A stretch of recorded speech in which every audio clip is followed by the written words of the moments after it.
Welcome, ladies and gentlemen, to the FIDE 2022 Women's Candidates. My name is Alexis Anteramo, and I'm here today with Women Grandmaster Tatev Abrahamian. She's on a night shift is 4 a.m., so please make a big clap to her. Thanks for the introduction, Alicia. It's great to be here. I'm very excited to be commentating this round with you today. Yes, and we are at day 3. I'm also super excited that you joined. Us today. There is lots of fight going on. It's already game 3. There are lots of players, but let's have a look at the field. Who are the players that are fighting to become the women candidate to the World Chess Championship title? And here we see Pool A has already one winner, and their name is Lei Tin J. She already won out of 4 players, and now we are taking care of Pool B. What do you think about this player, Tatev? Yeah, this is going to be a great tournament. We have very strong players left. We have Alexander Goryachkina, Katerina Lagno, Alexander Kosteniuk, and Tang Zhongyi. And it's been a lot of fighting chess. We had 4 draws, but there is still a lot of games left to play. And today is going to be a very important round because for some of the players, it's the last game they have left with the white pieces. So they might feel like it's a must-win situation. So I think it's going to be a lot of fighting chess today. Wow, that's very interesting. White pieces must be the must-win situation. And let's see who is going to have the white pieces. Let's have a look at the bracket right now. Here we can see that the match are two Alexandras, Alexandra Goryachkina versus Alexandra Kosteniuk. The results, as that I've said, is 4 draws. So 1-1 is the current score. And today, there will be Alexandra Kosteniuk trying with the white pieces to try to play for a win against Alexander Goryachkina. Instead, the white pieces will go to Tan Zhongyi against Katerina Lagno. I'm accepting some big fights today. As you said, it might be the last chance to fight for a win with 2 of the players. So I don't know, maybe something will change in the opening preparation. What do you think? Will they go for something that is comfortable for them, or will they try to surprise and go for something like more unexpected? Well, we had a day off yesterday, and I always feel in a tournament day off is such a turning point because sometimes when you're feeling really well, the day off comes and that can break your rhythm, or sometimes you're playing really poorly and the day off comes and just this recovery that you needed.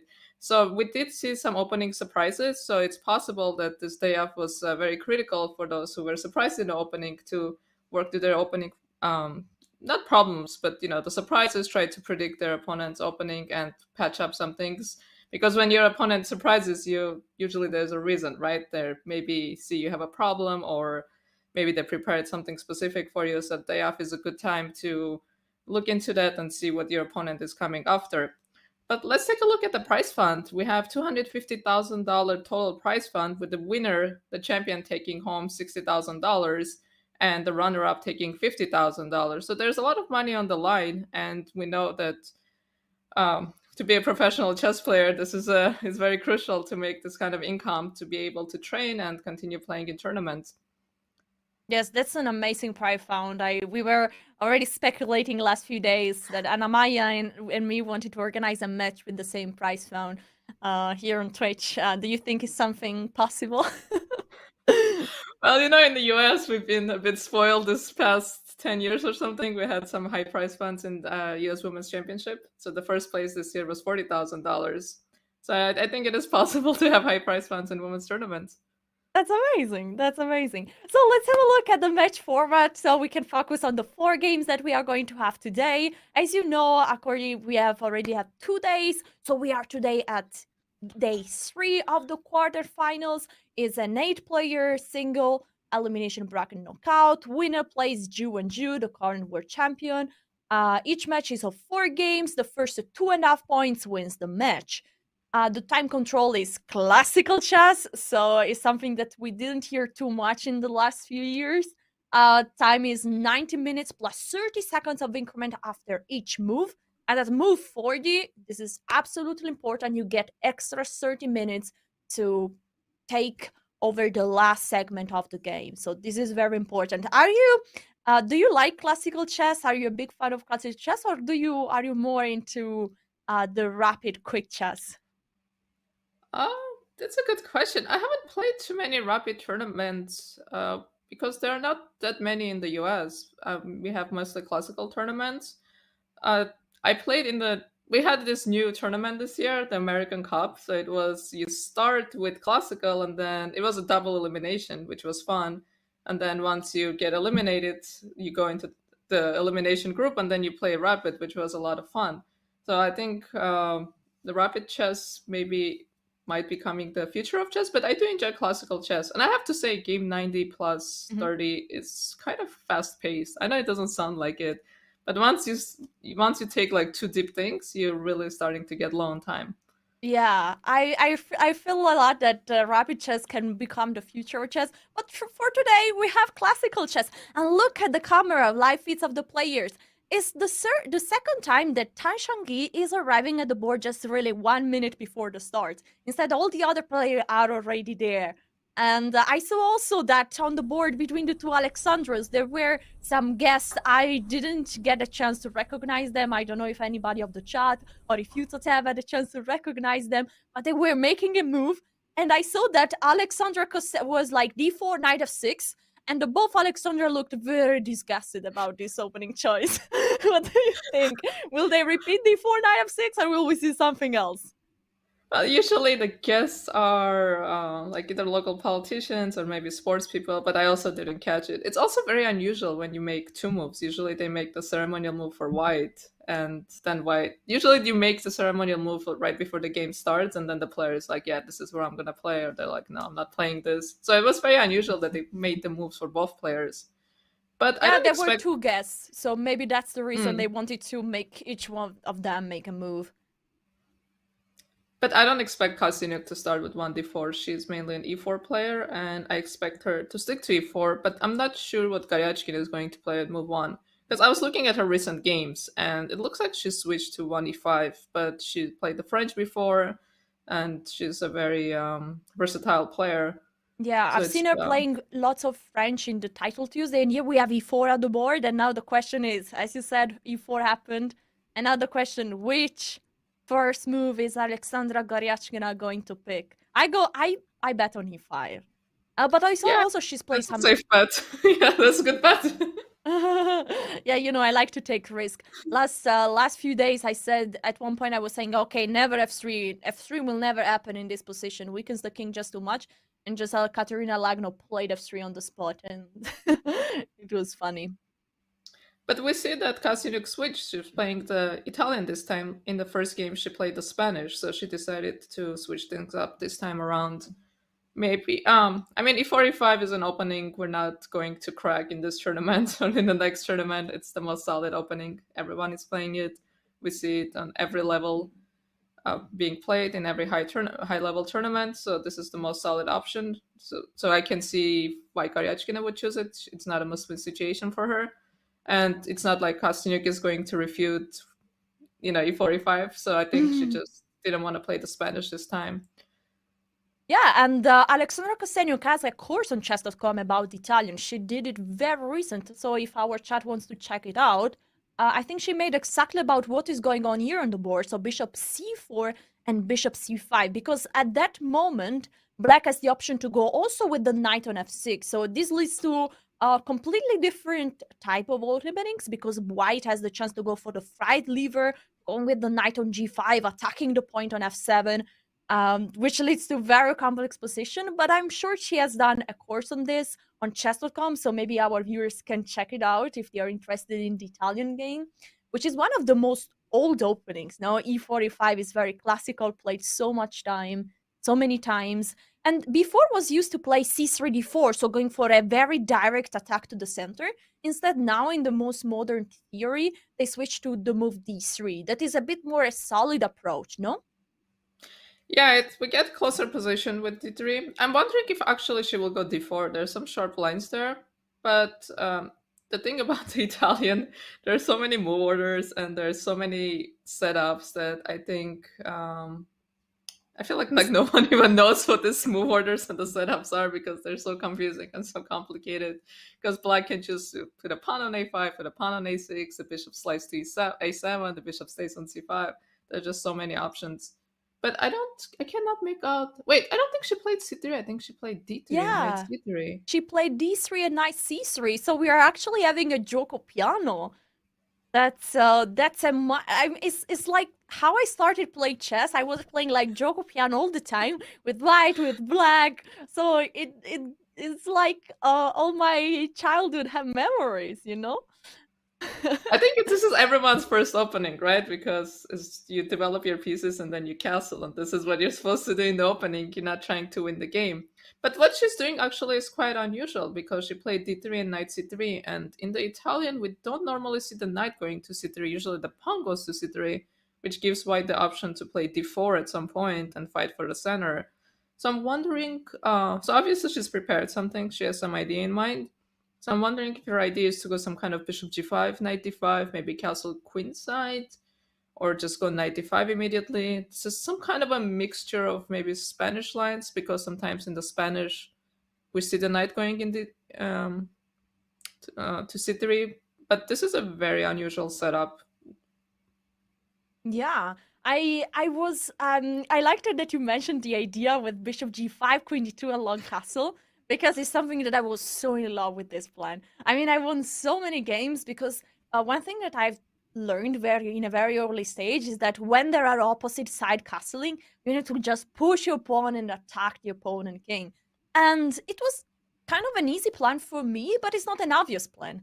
And so it gave me guidance to know how to develop my pieces and then to have a guide in the middle game. So I was always doing this bishop g5, sometimes even going with the knight on d5, so exploiting the pin because the bishop from g5 is pinning the knight on f6 because there is a queen behind. So the knight cannot be moved. Here we see in this position that you see the knight on f6 cannot be moved. So that would be very dangerous. And then I went always for long castle, then pushing h4, g4, g5, opening lines, and just enjoying the wait until a checkmate. Usually was going very smooth. Until it's not, right? And then you're like, okay, I Yes. can't do this anymore. But I think it's a good way for beginners to play. I think it's important to learn how to attack as a beginner player, because if you don't, it becomes difficult to learn later on. I feel like these instincts need to be learned early on. And it's also a fun way to play chess when you castle opposite sides.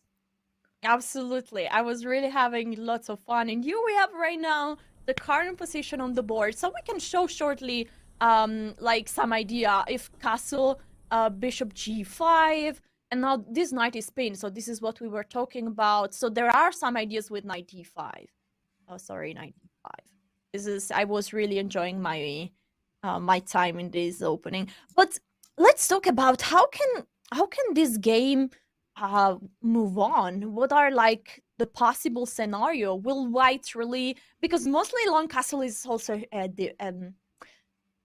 Well, she dangerous answered your decision, right? questions. She Yeah, plays h6, she h6. just has bishop g5. But it shows how strong is bishop g5. Black is using one tempo to stop that move. One tempo that could have used to castle the king or to play d6, bringing out the other bishop. So yeah, I sometimes this h6 might also lead to some very modern plans that I've seen in some top players games, like this g5. Have you seen some games? What do you think about this plan? Yeah, I think like when you check it with the strong engine, it says it's not good, but when you play it, it's actually very scary. Because especially like this happens to me a lot when I play Blitz. People will just go g5, they put a queen on e7, pawn on d6, and then I feel like you're breaking all these opening principles, and I know what you're doing is bad, but like I just don't know how to break through. But I don't expect to see that here. And Kosteniuk is playing still very fast, so she's still in her preparation. So actually, she goes h3, and to go back to what you were saying about g5. Now, if black castles, I can totally imagine white playing rook g1, g4, g5, and just saying, you've committed too much, you made too many commitments. You castled, you played h6, you created this hook, and now I'm just going to go for an attack. So I think the players maybe need to make waiting moves like d6 for black and wait for one of them to commit to castling, because let's say if you play d6 and white castles, then maybe black can go rook g8, g5, g4, and then get an attack immediately. So, despite the rule, the common rule of castle, bring your king to security, top level sometimes is about delaying your castle and let your opponent castle first. Yeah, sometimes when I look at this top level games, I'm like, everything I learned about chess is wrong. Yes, I completely get this. But I feel like the rules that we learn when we start playing chess are really important. So in a way, even if top level games have lots of exception, are just so important to still follow and stick to them. So I'm talking to the chat, to all our viewers that are following us. It's still important to stick to the rules, because then we learn that we will have confidence, and we will learn when we cannot follow the rules. So please, guys, still castle your king, play safety, don't go. Oh my god, knight a4. This Yeah, she's surprised playing me. very fast. She's playing very fast, so she's definitely prepared it. So she's just gonna get the bishop now, the c5 bishop, get the bishop pair, and plays probably going to be some kind of a long positional game. So she'll get the bishop, probably put her pawn on a4 to keep her light square bishop, and probably we'll see some kind of a long strategic game. I'm saying this now, and like we're going to come back with like 10 moves, and then there's going to be g4, g5 on the board. Well, but now if the bishop, do you think bishop b6 is a move that we are gonna see? Um, Or the bishop might stay on c5? that's actually, yeah, that's actually a big decision for black, because if I let you take on c5 and I take with the d pawn, that's a big structural change. No, she went bishop b6. See, it's good. You ask a question and they just answer it. They just like Yes.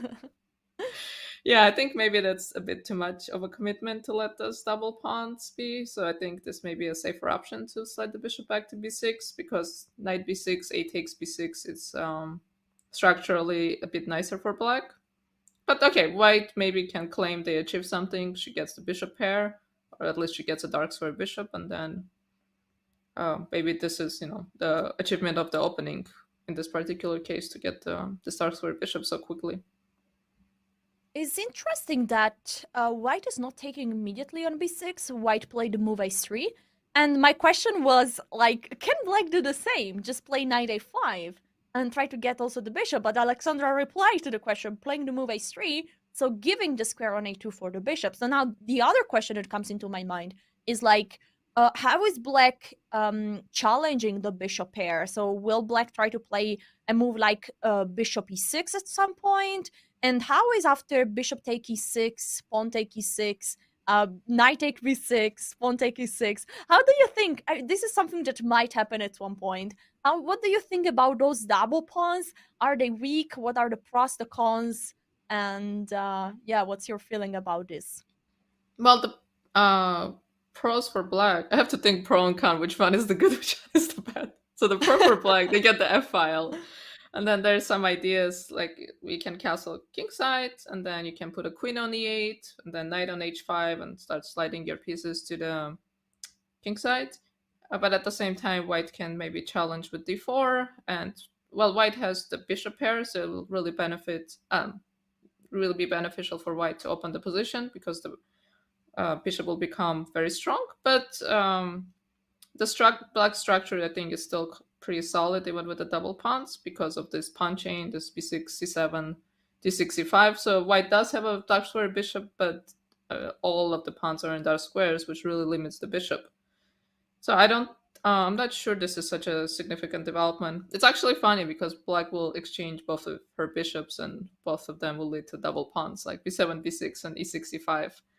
But I think black is still hesitant to commit to castling, because I think the idea of rook g1, g4, g5 is scary. So black has to think how she's going to finish her development, and what her next move is going to be, if she's actually ready to castle, or if she wants to play bishop e6, or maybe she wants to play queen e7, bishop e6, and prepare to move bishop e6. So I think this is her next decision. If she wants to allow the double, if she wants to castle and face g4, or if she wants to play queen e7, bishop e6. Do you think a like very quick g5 here could be something? Our chat really likes this pawn push, like breakthrough, go with like a hero, you know? And yeah, in the previous day, they were always suggesting an h4 at any moment. Just any moment, h4 was the move that they wanted to play with white. And so I'm sure that many of chat would like the move g5. Why is this move maybe not ideal at this point? Well, because white hasn't committed her king. Like if white castle in this position, and I do think g5, g4 could be very scary. And I've seen this kind of attacks. But because the king hasn't committed, white can very easily take on b6, develop the bishop, move the queen, and castle queenside, or maybe not even take on b6, not to open the file, and then all of a sudden we will see that black has weakened her own king, and the question is where her own king is going to go. So we really want to wait for our opponent to castle before we make this kind of committal moves. Yeah, this makes lots of sense. So I think like the next move of black, it's really important. That's why Alexandra Goryachkina is taking some time. We see that there is a huge time difference. Well, not huge because we just started, but there is a clear time difference that gives an indication. Alexandra Kosteniuk has 1 minute 31 seconds on the clock. Oh my gosh, she's in full preparation. She has prepared, she has seen this line, and I don't know, we don't know when will this preparation stop. Instead, Alexandra Goryachkina for sure has an idea about this position, but maybe something was new to her or was something that she didn't prepare yesterday or this morning. So I'm curious to see which approach she will take. And what do you think? Maybe we can slowly take a look at what is happening on a playing goal and maybe switch to the next game. Yeah, and we do see that Kosteniuk is still at the board. She's very focused. And the thing about her preparation, I don't think she's expecting to win the game out of the opening or get a huge advantage. I think the main point is just to make her opponent uncomfortable and make her opponent think, which is already a pretty huge victory in the opening when you get a time advantage and you get the type of position you had at home. You've analyzed, and your opponent is just sitting there and figuring out at the board. So I think that's the whole point of this preparation. But this other game that we have, it's a much sharper position and a theoretical position. So let's see how we got here.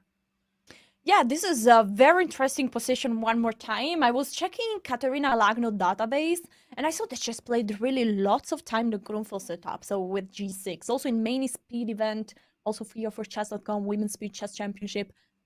She has played lots of Grunfeld, really so much. And so I was a bit surprised about her OTB choice, which is also a very solid approach. She goes for the very classical d5 e6, the orthodox, and after knight f3, she went knight f6. So this is very similar to what happened in the previous game, but now there is a twist because she took on c4. Yeah. This leads to So some Queen's Gambit accepted lines, or what is this move order? no, this is the Vienna. Did white play e4 here? I think we're going to have a transposition to Oh yeah, this is the actually recording. now that you said the Vienna, I played this with the black pieces. Yes, e4, bishop b4, bishop g5. Ah, bishop b4. I played e4 b5, which is a very trendy line. A Oh, lot of people e4 have been playing b5. it. I have a horrendous score with this line, but I did win my last round game in the US Championship with this opening, so I was quite happy about it. And I decided over the board to play it, even though I really struggled with this line. So those positions also become extremely sharp and very difficult to handle, I think, for both sides. But okay, she plays bishop b4. Yes, bishop g5. And now basically just to explain a bit what is going on the board, bishop b4 is pinning the knight on c3. So this means that the pawn on e4 is for the moment hanging. And in this case, white needs to defend in some ways. White is also for a moment a pawn down, so we need to take this into consideration. And white choose the active defense, so bishop g5 that is counter pinning the knight on f6. So this is a very, like, there is lots of theory in the Vienna, but every move has some sense. And now I always play the move c5 here, just want to attack the center. I know that also the move b5 here is possible. So I'm a bit surprised by the move h6. The idea is clear, is questioning the bishop. What do you want to do? You want to go back? You want to take on f6? Yeah, do you know this move? I'm actually not very familiar with these Rogozin lines. I tried learning them, but kind of chickened out from learning them because the lines are really sharp. I know Levon Aronian is a big fan of these Rogozins, but okay, h6 makes sense. asking white to make a commitment because bishop slides back to h4, then we have the option of playing g5. So I think forces white's hand to give up the bishop. And now we see after g5, bishop g3, we can take on e4. And And thank you we very see we're much. utilizing. And then we can also point out that queen a4 doesn't win a piece because we do have knight c6, so we defend our bishop. Yes, I like. So no problem. Black has an extra pawn and a very nice position. The only problem is here where to castle. But maybe the king is. Yeah, it's the only hard thing for black, I would say. But I think a lot of time black castles kingside and the king is perfectly safe. Okay, maybe perfectly safe is a bit stretch, but I think the king survives there. Yeah, makes sense. Okay, so that's why here, after h6, white did take on f6, which makes lots of sense. Queen takes, and now white is capturing back the pawn. So now equal material, nobody's a pawn down, nobody's a pawn up. There is still the pin on c3, but as long as there is no piece attacking the pawn on e4, there is no problem. I'm just thinking, is there in some possibility for queen g6 here that would attack at the same point the pawn on e4 and the pawn on g2? I think it's too early in the game for black to be going pawn hunting because white has gotten the center. White is done with her development. We see this knight c3, knight f3, bishop c4, like very classical setup. White has the center. White is ready to castle. And if we look at black's position, the queen side hasn't moved at all. The king is ready to castle, so that's good news for black. But I don't think black should be very adventurous and trying to be grabbing pawns here.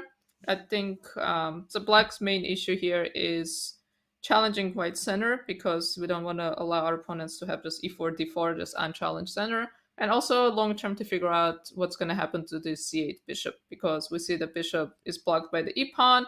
And even if we put the bishop on the long diagonal with b6, let's say, then it's going to take a long time and white's center once again is going to be unchallenged. Which is why she went c5 immediately, correct? She went to challenge the Yes, center.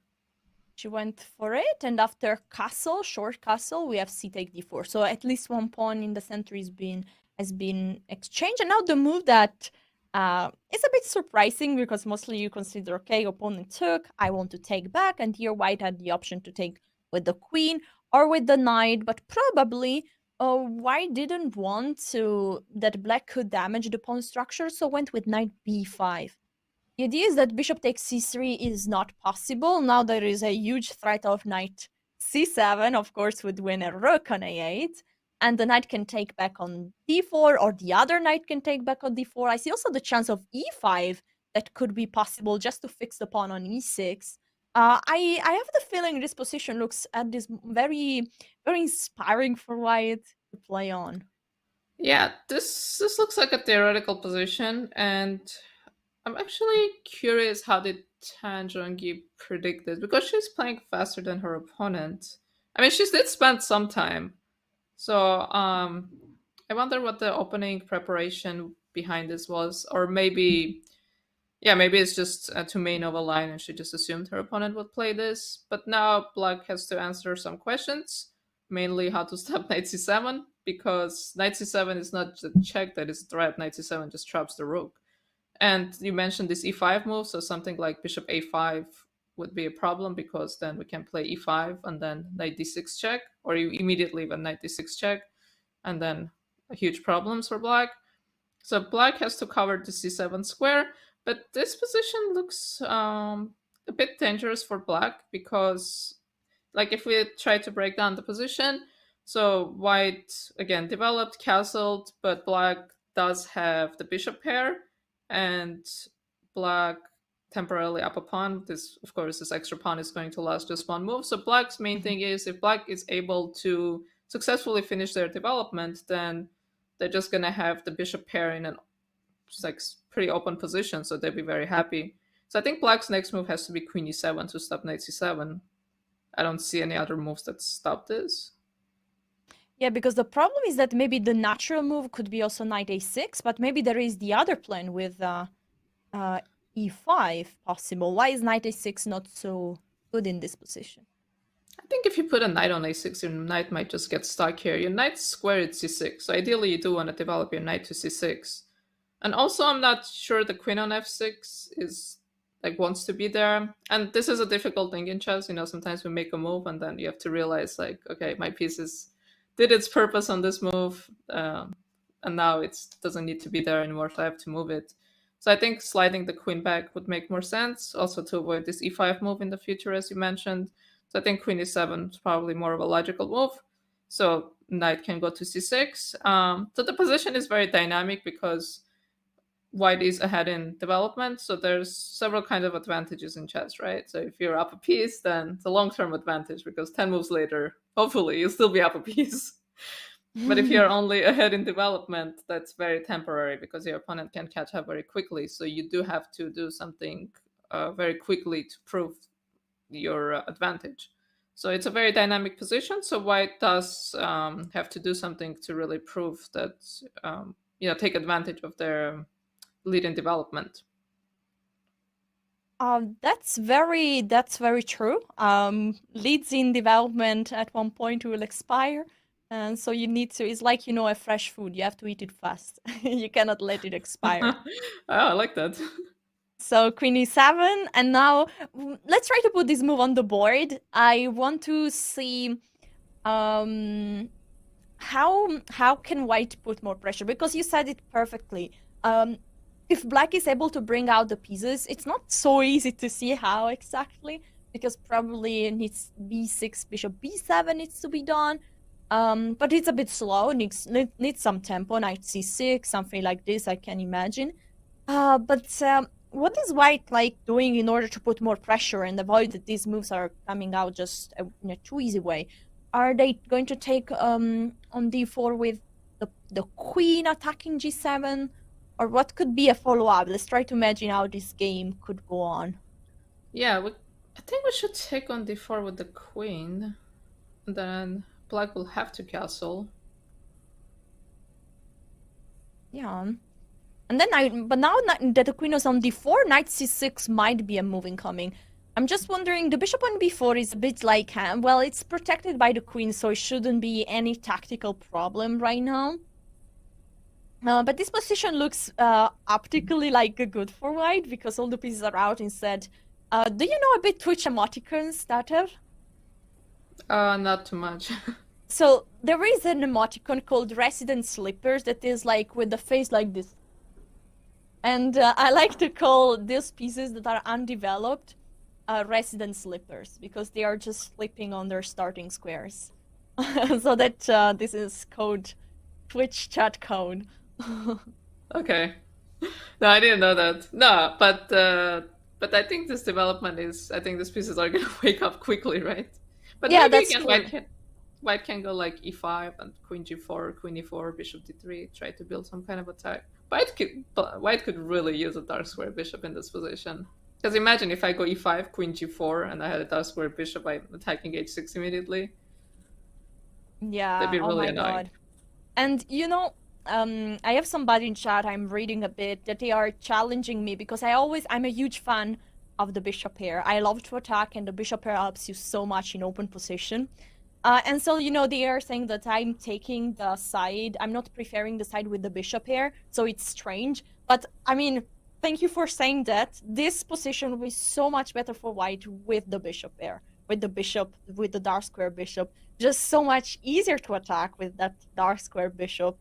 And yeah, even if I might prefer white position here, I would prefer much more with a second bishop. Especially if it's an extra one, right? Well, especially if an extra one, no. But okay, I cannot also knight for white. A knight on h8. But it's interesting because Katerina is thinking, so we see Zhongyi is away from the board. So I wonder what else is she considering if not queen e7? Because I can't imagine her wanting to put a knight on a6. It just looks so unpleasant. It's like not a move you want to make. Yeah, maybe she's trying to figure out just how to move on. Maybe she's trying to imagine a few moves in a row. Like, because she knows that after queen e7, probably white will capture on d4 with one of the 3 pieces. So maybe she wants to be sure or just take a second. Maybe this is not really the position that she was expecting out of her preparation. And probably also Zhongyi, I would say. This is not exactly 100% the position she was expecting, or at least not the main one, because she took some time to think. We saw in the other game Alexandra Kosteniuk 1 hour 31 minutes. That shows like some very good confidence about the opening and the position you have on the board. It means like you played like you used 1 second or 2 seconds for each move, and or like a few seconds, of course, because you have more time than the starting time. So it means that you accumulated time thanks to the increment. It shows some confidence. Yeah, and it shows preparation because when your opponent's playing fast, you're like, okay, I'm still in their preparation. Which I have to say, sometimes it's comforting because when I'm playing and my opponent's playing fast, and I'm like, okay, I haven't done anything stupid yet. At least I'm still in preparation. They're playing fast.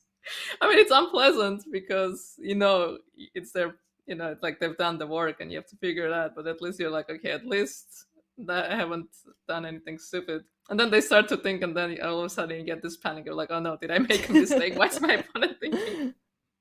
Yeah, I get that feeling so much. It's like in a way you would like to bring your opponent out of their preparation. In the other way, yeah, like you have fear that if you play a move that is not preparation, it means that it's a bad move. And so yeah, I get so much your panicking moment there that you could have on a chessboard. And that's why sometimes it's good not to have any preparation. Well, not to have any That's what we got preparation. out of this. Just show up without preparation.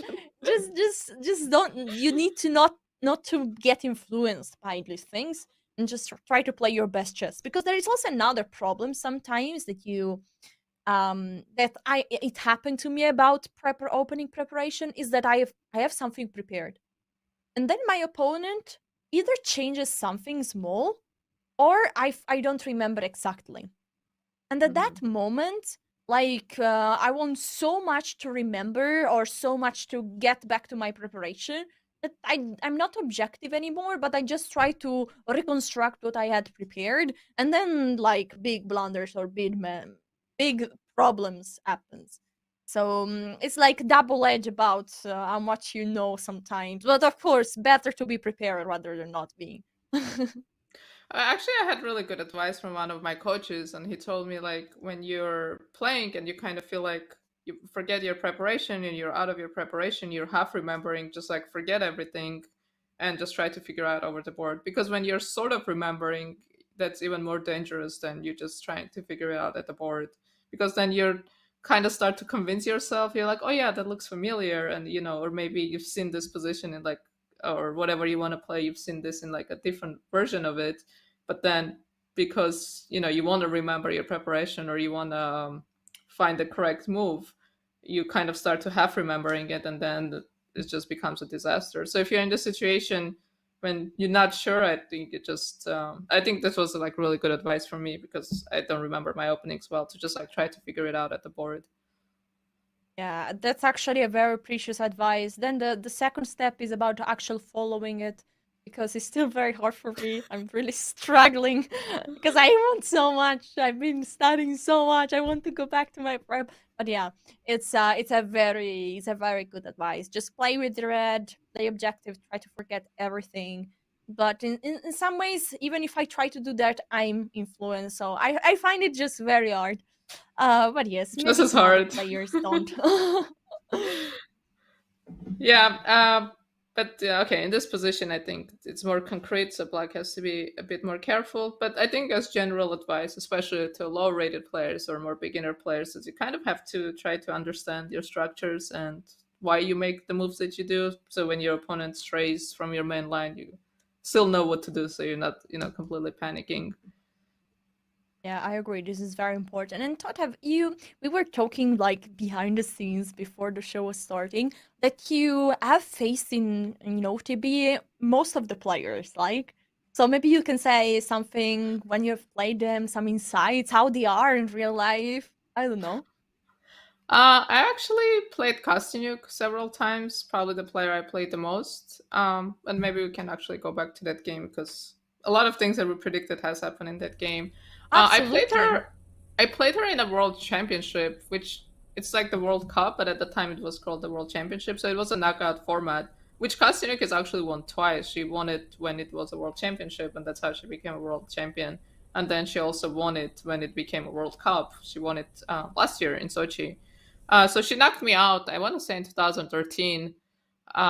She's like I have, because I also played her many times. Like I have a lot of respect for her chess. She's such a fighter, and she works so hard at the board. She's so intense at the board, and she has such great fighting spirit. She was she's probably one of the most decorated female chess players. She's won so many tournaments. She's won with her team. She's won individually. I also, last time I played her was in the online Olympiad. She again prepared against me. Some Italian. I was white. She prepared some line in the Italian. I lost out of the opening. So she works very hard. She has good preparation, and we see she was working very hard at the board. Even though she's ahead on the clock, she's not walking around. She's still working really hard at the board. Goryachkina is actually the only player I have never played. She's much younger than me. The only time any semi-direct interaction I had, it's when we faced the Russian team 2019 World Team Championship. So she actually defeated one of our players, Carissa Yip, and I think that's how we lost the match against Russia. But of course, she's a very strong player. She's crossed 2600. I think she's a little below 2600 now. But personally, I don't know her as well. Yeah, I mean, very nice insights there. And I agree. I can recognize I never played against Kosteniuk. For sure not OTP, maybe online. I'm not sure. But we have played some games for YouTube. So I've Okay. lost them all. Not so I know that her fighting spirit is always there, even for not games that are maybe not official, let's put it that way. And Goryachkina has also an amazing fighting spirit. She has the same age, class 1998, and dang, I mean, she's a fighter. I was saying the previous day that she plays also with her eyes because she has this the thing that happens from time to time. Now we are seeing the live feed camera. She's not doing that at the moment because of course is her time to make a move, and so she's focusing on the chessboard. But sometimes, from time to time, she will be there staring at the opponent just straight into the eyes, and it's something that I'm very uncomfortable with because I like try to avoid any eye contact with my opponents, and if something happened, I just turn my head somewhere else and look somewhere else. And instead, she has this incredible yeah, she plays also with her eyes, and so this is something that I will never forget of Alexandra Goryachkina. When did you play her? I never played her, Oh, okay. but we are same age, so we played lots of European World Youth Chess Oh, Championship, okay. and she was always first board. So of course, I was always having an eye on the first boards. And she was a talent since she was 8 years old. And we played our first World Youth Chess Championship in Vietnam.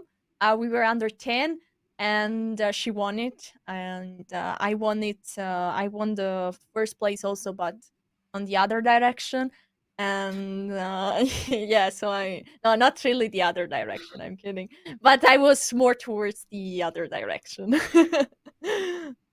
So you were having different kind of tournaments. Yeah, we were having different kind of tournaments. Going back on the board, let's see what happened. So we were here at the move a3, played by Alexandra Kosteniuk, and we were wondering which move will black pick. And we have the answer, is bishop e6. So we see already one pawn getting double. We were talking about this pawn double on the e file, leaves black with the open f file. So we were pointing out some plans like short castle, queen e7, knight h5, just to go for an attack towards the king side. White might challenge the center with the move d4. There was castle happening on the board, and now a move. The move b4 is the move played by Alexandra, taking some space on the queen side. And what is the reason behind this move?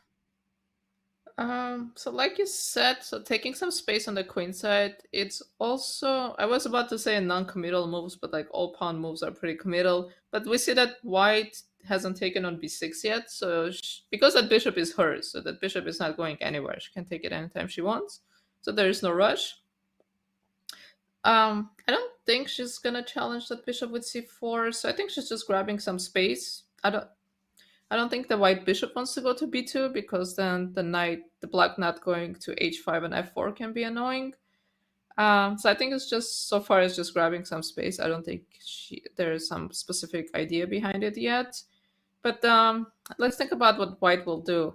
I think white will play at some point, probably take on b6. Probably the bishop might.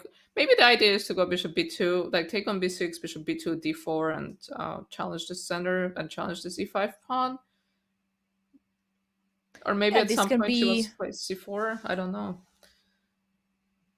I feel like Alexandra Kosteniuk up to this point just played in a very interesting way. In a way, she always chose moves that keep different plans available. And I remember also in the first game with the Spanish approach, that there were very hidden moves. There was some at some point some King H1, Rook G1, and it seemed like she was going for some G3 H4, but then no, there was something different. And so I feel like uh, as you said before, it's actually pretty committing because you're pushing the pawn to squares. The pawn is never going back. But in a way, um, the character of this position is a slow improve of the position. It's not that you go for something very smart, sorry, not smart, fast, very fast and like a brilliant attack and bim bum bam checkmate. No, you slowly improve your pieces and you maneuver them around, trying to make them smile. I like to put that way. um, and so yeah, could be many things. And I see the following move, and actually they're interesting. Queen e8 was the move played by Goryachkina. So following a bit what we have said before, trying to activate the pieces towards the king side, and c3. Oh, sorry, I've announced two moves. So c3, king h8. I do these spoilers all the time. King h8 and rook a2. So this is the current position. So she played c3 and rook a2. Where is that rook going? That's a great question. Maybe she wants to move her king, move her knight, and go f4. But I don't think that's the plan. Maybe she wants to put a rook on e2, or maybe she just wants to reinforce this f2 square because there is this open f files. Because for white to be able to play any kind of d4s, she needs to protect this e4 pawn. Mm-hmm. Because d4 can hang the pawn, so she has to find a way to defend it. Yeah, now Goryachkina played the move queen f7, which is another slow approach to the position, just improving the queen one more square. Now the rooks are connected. Maybe the rook from the a file might join. Maybe not even sure, because if we think like knight take b6 is like a move that will happen at some point, and maybe the rook wants to stay on a8, just ready to exploit the open file. Or maybe white is just waiting for that rook to move away to then take on b6. Yeah, especially with the pawn on b4 right now. If we take on b6, the a3 pawn will be so weak. But I'm also feeling like Goryachkina is starting to feel more comfortable in this position because she's making her moves quicker. She went king h8, queen f7, just look like very natural, easy moves. In the opening, she had to spend some time and figure out where to put her pieces. She had to make some decisions about her structure, and she had to decide if she's going to allow this bishop g5 move or give up her bishop. um, I mean, okay, she hasn't given up her bishop yet on b6, but at some point, at any point, that bishop can be taken. So she had to make some decisions, but I feel like she's playing faster now. Maybe her moves are coming more naturally to her. I'm assuming at some point the knight will go to h5 and f4. The knight to h5, going to h5 will allow this d4 move because d4 is not hanging. But I do feel like maybe she's becoming a little more comfortable. And it's interesting because we're having such different games, right? The other game, there is so much theory and such much sharper position, and this fight is a much slower position. And it is the last time that Kosteniuk has the white pieces, and we did kind of mention, right, in this kind of a mini match situation, having white pieces can be really nice. But I Yes, don't think she you can. wants to push too much because if you overpress and then you lose, and then you're all of a sudden in a must-win situation with black. So I think you still want to play somewhat safe. Yeah, I agree. I feel like players wants to try to get their chance, and when they get there, they want to try to strike, but without pushing too much, because there is a huge danger that you lose a game and then things gets hard. Instead, if you make a draw, okay, you need to defend with the black pieces and stabilize the position, and then you can go to the tie breaks. But the time will be shorter, will be first rapid and then blitz if needed. So yeah, maybe who do you think is among this player? What do you think is the one that has the biggest chance in a rapid tiebreak? Between Kosteniuk and Goryachkina? Yeah, I'm not sure because I want to say that Kosteniuk beat Goryachkina in the finals of World Cup to win the World Cup, if I'm not mistaken. She beat her in the finals of something. It was a really crazy game. She won with the block pieces too. I want to say it was in the World Cup, but I think it was classical chess. Between these two players, actually between all four players, I'm not sure who I would pick. Maybe I would say Kosteniuk. I think she's a little more experienced, but in the faster time control, I think she's played more. And like she's won both like the World Cup and World Championship in this format, so she's like very familiar with this kind of format because those are like somewhat different, but the format is the same. You play a mini match, and then if you draw, you go into tie breaks. So like yeah, she makes has a sense. lot of experience with this. I want to say she won the World Cup without having playing any playoffs. I think she just won all her classical matches. Kosteniuk did in 2019. No, Yes, no, sorry, Max is 2021. yeah, Max is confirming from chat. Chess World Cup final 2021 So it in the was chat. Kosteniuk versus Yes, Goryachkina, right? Yeah. yes. And she won with the black pieces, so maybe she's not afraid of having the black pieces. But I don't know who I would choose. Who would you choose? I would also be very unsure about it because I feel like Alexandra is well, which Alexandra? Alexandra Kosteniuk has There you go. lots of Just pick experience. Alexandra, right? Yeah, I think Alexandra is the favorite. There you go. That's it. Yes, I think that's my final answer. It's But you're very. going Kosteniuk. No, no, I'm kidding. I feel like um they are like both very strong, and Kosteniuk has lots of experience. Also, I feel like I agree with you. She's the most experienced in fast chess, in speed chess. I've seen. I feel like Kosteniuk has the more experience there, so probably she would be the slight favorite. But Goryachkina is a very strong player, young, talented, and I'm sure she can also get the best result there. Can we So take a at the look at the end, other game? yeah, of Sorry, course. I didn't So mean to just to interrupt you. no, no problem. Just to stabilize this one, right now, Alexandra Kosteniuk is taking some time on the clock to think about her next move. Actually, she just put a move on the board, is rook e1, which is a bit strange because I wasn't expecting the rook leaving the f-file because, as we saw, there was some pressure. Is this preparing bishop e3 or? Well, she protected the f2 square, so I think that was the whole idea to play a3 rook a2, which is a funny way of developing the a rook. And now the f2 square is more defended, so the rook goes on e1. Bishop. So you're thinking she wants to go bishop e3 and then exchange the bishops and capture Actually, point with the not. rook? Actually not, because I think like the bishop, you want to take the bishop with the knight. So maybe the idea could be to protect the e-pawn and start to prepare to look for a move like d4, because now the rook on e1 is protecting the pawn on e4. Yeah, maybe putting the rook on e2 was a bit more awkward. Maybe the rook on e1, it's more of a natural square for the rook. Because we were thinking of going rook e2 and d4, right? But maybe, I mean, the rook on e1 just feels like more natural square. Yeah, giving a proper switch piece, if not the rook on f1, is just protecting the f2 pawn, which is important. Sometimes defending is important, but if you can like do attack and defend like the rook on a2 is doing, well, not really attack, but maybe the rook will go on e2 at one point. One day, when the file is opening, the rook can be easily doubled on the open file. So it's an unconventional move, rook a2, but is pretty interesting. And Yeah, so this is, yeah, go ahead. yeah, the position is very close. We had an exchange of just one piece, so this is going to be a very long strategic game.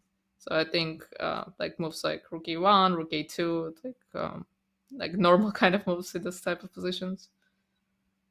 Take it easy and be patient. Don't uh, don't take too many risks because this could lead to uh, position that you don't want to avoid. And we know that no player, none of these two player needs to take and wants to play unnecessary risks here. So I think it's really a good moment to slowly approach the other games, see what happened. We were expecting some very important move by Katerina Lagno. Here we see the players are all sitting on the chessboard, and so the tension is real. And let's go back to the second game, our Tan Zhongyi versus Katerina Lagno.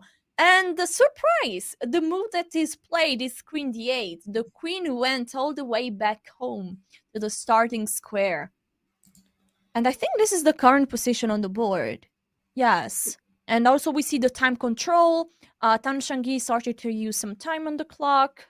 She's down to 1 hour 17 minutes. So this must have been the decision that Lahna was thinking about, queen e7 or queen d8. And queen d8 is not a move we considered. We only thought about queen e7. It's just kind of funny, right? Because now, if we look at the black's position from a8 to e8, every single piece in its initial square. So Yeah, there's been 5 like resident slippers. one piece, one exchange piece and one developed piece. But I can see why she played queen d8. I think she just wants, after queen d4, she just wants to exchange queens. Yeah, it makes sense because this simplifies the position, and so it will be um, easier to deal with. Mostly, like more pieces are on the board if you have a development disadvantage, and the more dangerous it is. So without the queens, then the disadvantage seems much less scary. Just one thing that I see that after the queen are exchanged, the problem on about c7 remains. So in that case, let's put it queen d4 on the board. Queen take d4, and probably knight half to d4. How is black then going to solve one more time the problem on c7? Because again, castle is not possible because knight c7 would simply trap the rook. So is now knight a6, I think? Knight a6. I don't know if bishop a5 is an option now. So, for example, if bishop a5, let's say knight d6 check, king e7. So let's say you take, and this actually solves a lot of black's problems, right? Because we made 3 moves and all of a sudden black has developed so many pieces. And the next move, the knight comes out, so actually looks very normal. Yeah, and Quite also the pleasant king for is black, not bad. actually. Also, the king is not bad at all on e7 because cannot really be attacked. The bishop is on the light square, so there is no check. The knight cannot really attack, and we are leading towards an endgame. So an active king is surely not disturbing, and the king on e7 is not in big danger, but is ready at any point to go towards the middle of the board if there is an endgame and be an active piece, like it should. The king should be in an endgame. So you like the bishop pair. How do you feel about opposite colored bishops? Oh no, I don't like opposite color bishops because I'm attacking player, and mostly opposite color bishop leads to drawish position or very slow kind. Oh, you know when I like the opposite color bishop? When When you're there are still attacking? queens, rooks, and I'm attacking. Because basically when you have like the opposite color bishop, you can attack one side, one square of the board with an extra piece. And in that case, I love the opposite color bishops. When I'm attacking with an ex, it's basically like attacking with an extra piece. So there, I mean, life feels amazing. Yeah, opposite colored bishops are great for attacking. Like you said, you have an extra piece. You're attacking on the dark square, your opponent has a light square bishop. It's pretty useless, and your attack just goes. Uh, so I think maybe that's for options. So queen d4, she just wants to exchange pieces, but maybe white can do something else. Maybe something like queen a4, trying to put more pressure. Because your opponent plays something like queen d8, you kind of like don't, by trading pieces, you're kind of trading queens, you're kind of justifying what your opponent is doing. They went back with the queen, and you're like, okay, I'm gonna let you trade this queen that has already moved several times. So maybe it's something like queen a4, which has a very big threat of knight c7, besides taking this bishop. Maybe something like that can be playable for white, forcing knight c6. Yeah. What move would you play here for white in this case? I was thinking queen a4. Queen a4. Yeah, I'm struggling with the board sorely. Okay, I'm back in control. Okay. Okay, queen a4. So now we want to take the bishop, and we're threatening knight c7. So black has to go knight c6, defending the bishop Yes. and breaking this pin. But what happens if I take on d4 now? So Yeah, let's because say the knight is overloaded. The knight needs to protect the bishop and the pawn at the same point. So probably white can take back. Maybe with the other knight is even possible because the knight on c6 would be pinned. yeah. So how does black get out of this? Because now we're now actually I have a threat, right? I want to take on c6 and b4. So maybe queen a5 is a move here, trying to trade queens. Black really wants to trade queens here.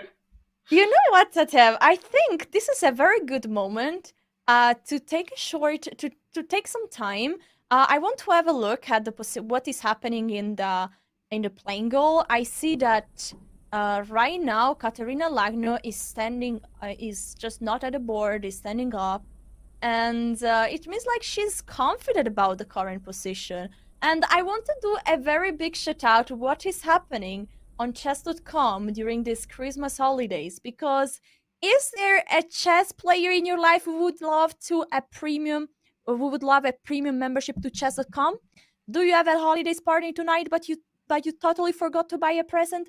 This holiday season, share the beauty of chess with your loved ones. Whether you plan ahead or find yourself in a time scramble for a last minute gift, chess.com has the answer. Buy a gift membership for friends and family. Drop Esclam gift in the chat for more information. And will you give somebody a chess.com membership, Tatev? Maybe. Actually, now that I Maybe. think I think I will. All right, so this is the situation in the playing goal here in Uzbekistan for Kiva. Here we see the two Alexandra Kosteniuk and Alexandra Goryachkina sitting on the board. We will come back to the chessboard with very exciting, important insights about the game between Katerina Lagno and Zhongyi. We were seeing some very sharp line. So this is the 2022 women's chess candidates, and we will be back soon.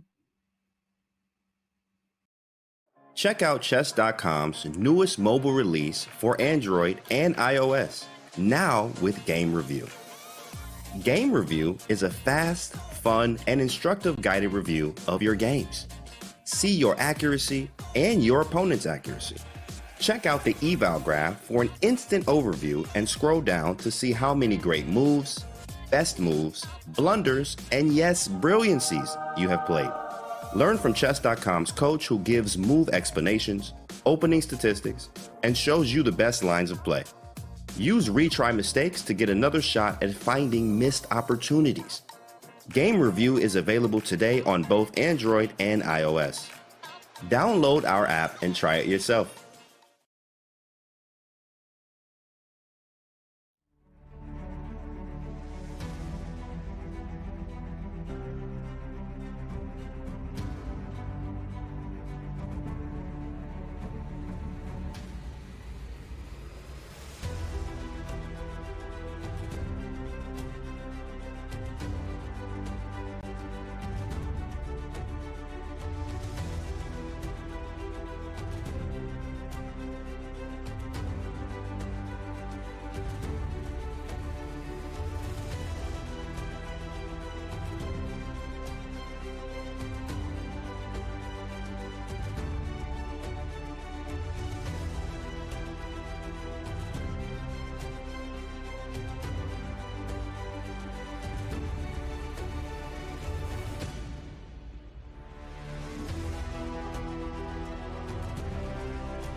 And welcome back, ladies and gentlemen. Here we are in Uzbekistan, Khiva, at the 2022 FIDE Women's Candidates.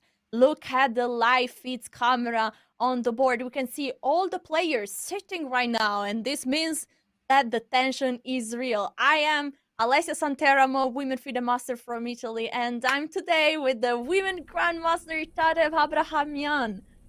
What is going on here? Tension in the air. Yeah, this is a very tense round. It is the third round, so we have one more round before the tie breaks or potentially when someone goes home. So there we see a lot of action on the board, and we are looking at this Tan Zhongyi versus Katerina Lagno game, and they are playing the lines that we were talking about. So we're doing great too. And actually, I was looking at this line. I was looking it up in a database of what was happening here.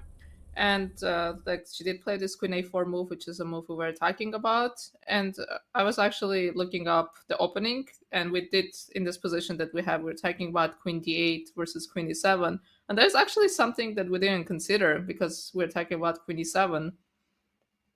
And so there's after actually Queen A4, Knight C6. Yeah, so this is the game. So white took on D4.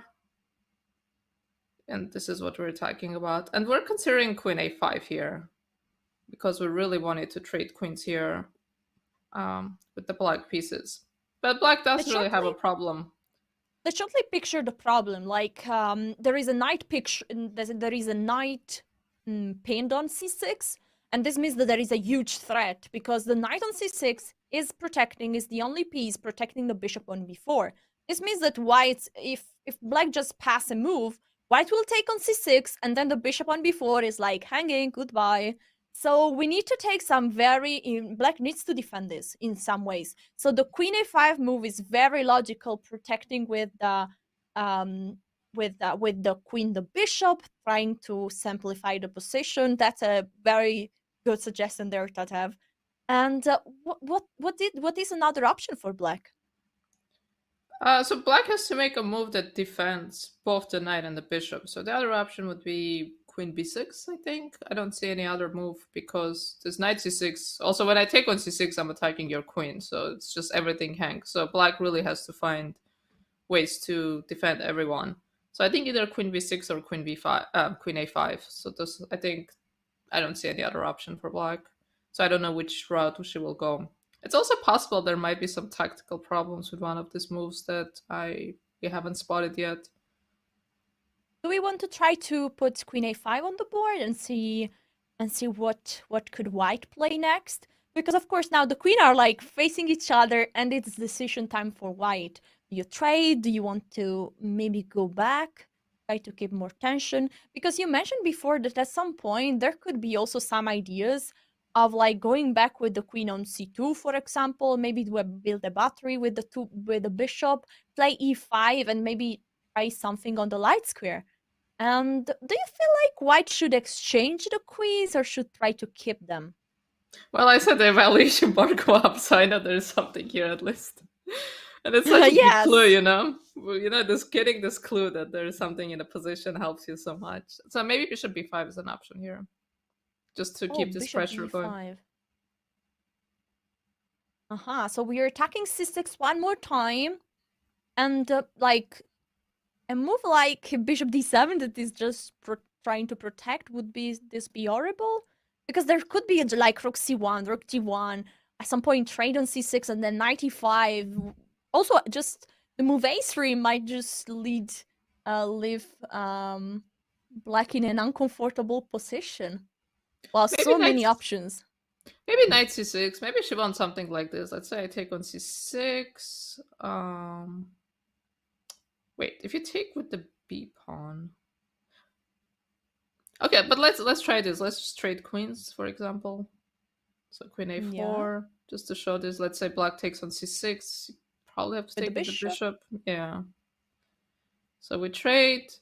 So this is just a really pleasant endgame for white because structurally, you have this isolated c pawn, so immediately I can attack it.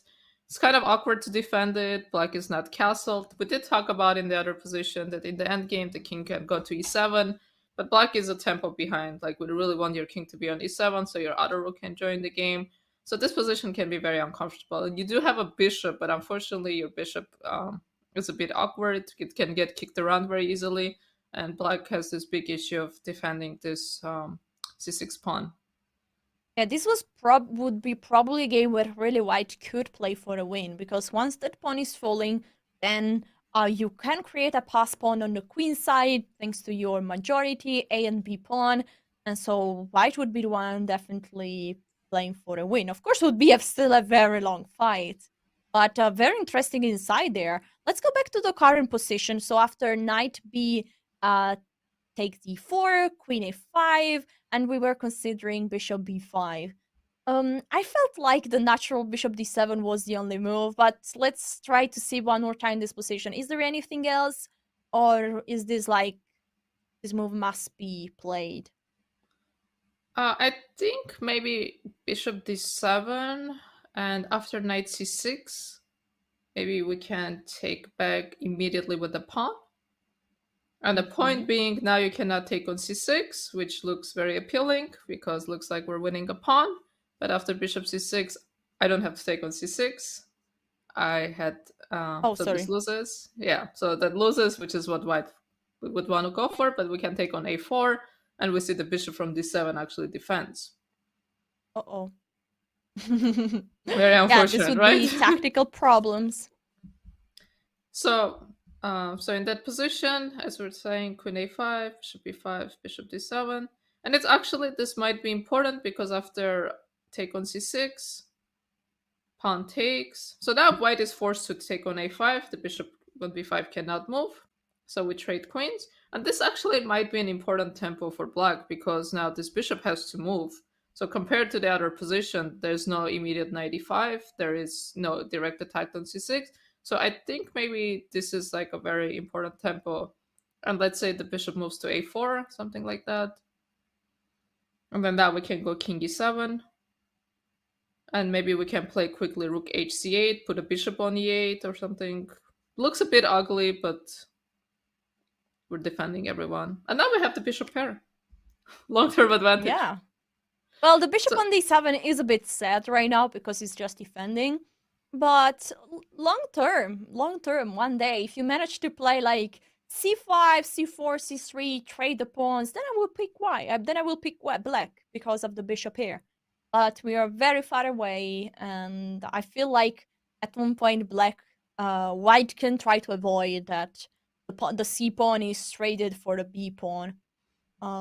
So yeah, it's not. I wouldn't probably still pick white here just because it's a bit easier to keep going. But long term, if the c pawn is exchanged for the b pawn, then I would immediately pick black. Yeah, I mean that's a dream scenario to get rid of this weakness. But again, this like it still shows how concrete this position is, even when we're playing this endgame, and how black really has some problems to solve, and how she has to play dynamic and with energy to make sure she doesn't find herself in a really unpleasant endgame. And we see that white is still thinking. No, black. Yes, there is a move on the board. Oh, queen a5. Okay. Yes, let's go to the current position after there is queen a5 and bishop b5. So we are really getting to some crucial moments, as predicted. And after bishop d7, is there something else that white can play rather than taking on c6? Because it feels like there are so many options right now. And is there any way to keep more tension? Like maybe one rook on the c file or d file? Or maybe, is it possible just to go back with the queen avoiding the trades? Because tactically might work, because if the knight takes on d4, you can take with check on d7. Okay, we have a move. Bishop d7 is also on the board, so we can be sure that this is the position on the board. So we are getting closer and closer. So now is the decision time for white, what to play. Yeah, so I think putting a rook in the center is very logical, right? We have developed every piece, so the next logical step is putting a piece in the center. So she did put a rook on d1, which I think makes a lot of sense because this bishop on d7 does look a little bit funny, right? It's a bit loose. We can imagine how tactically it can become a problem.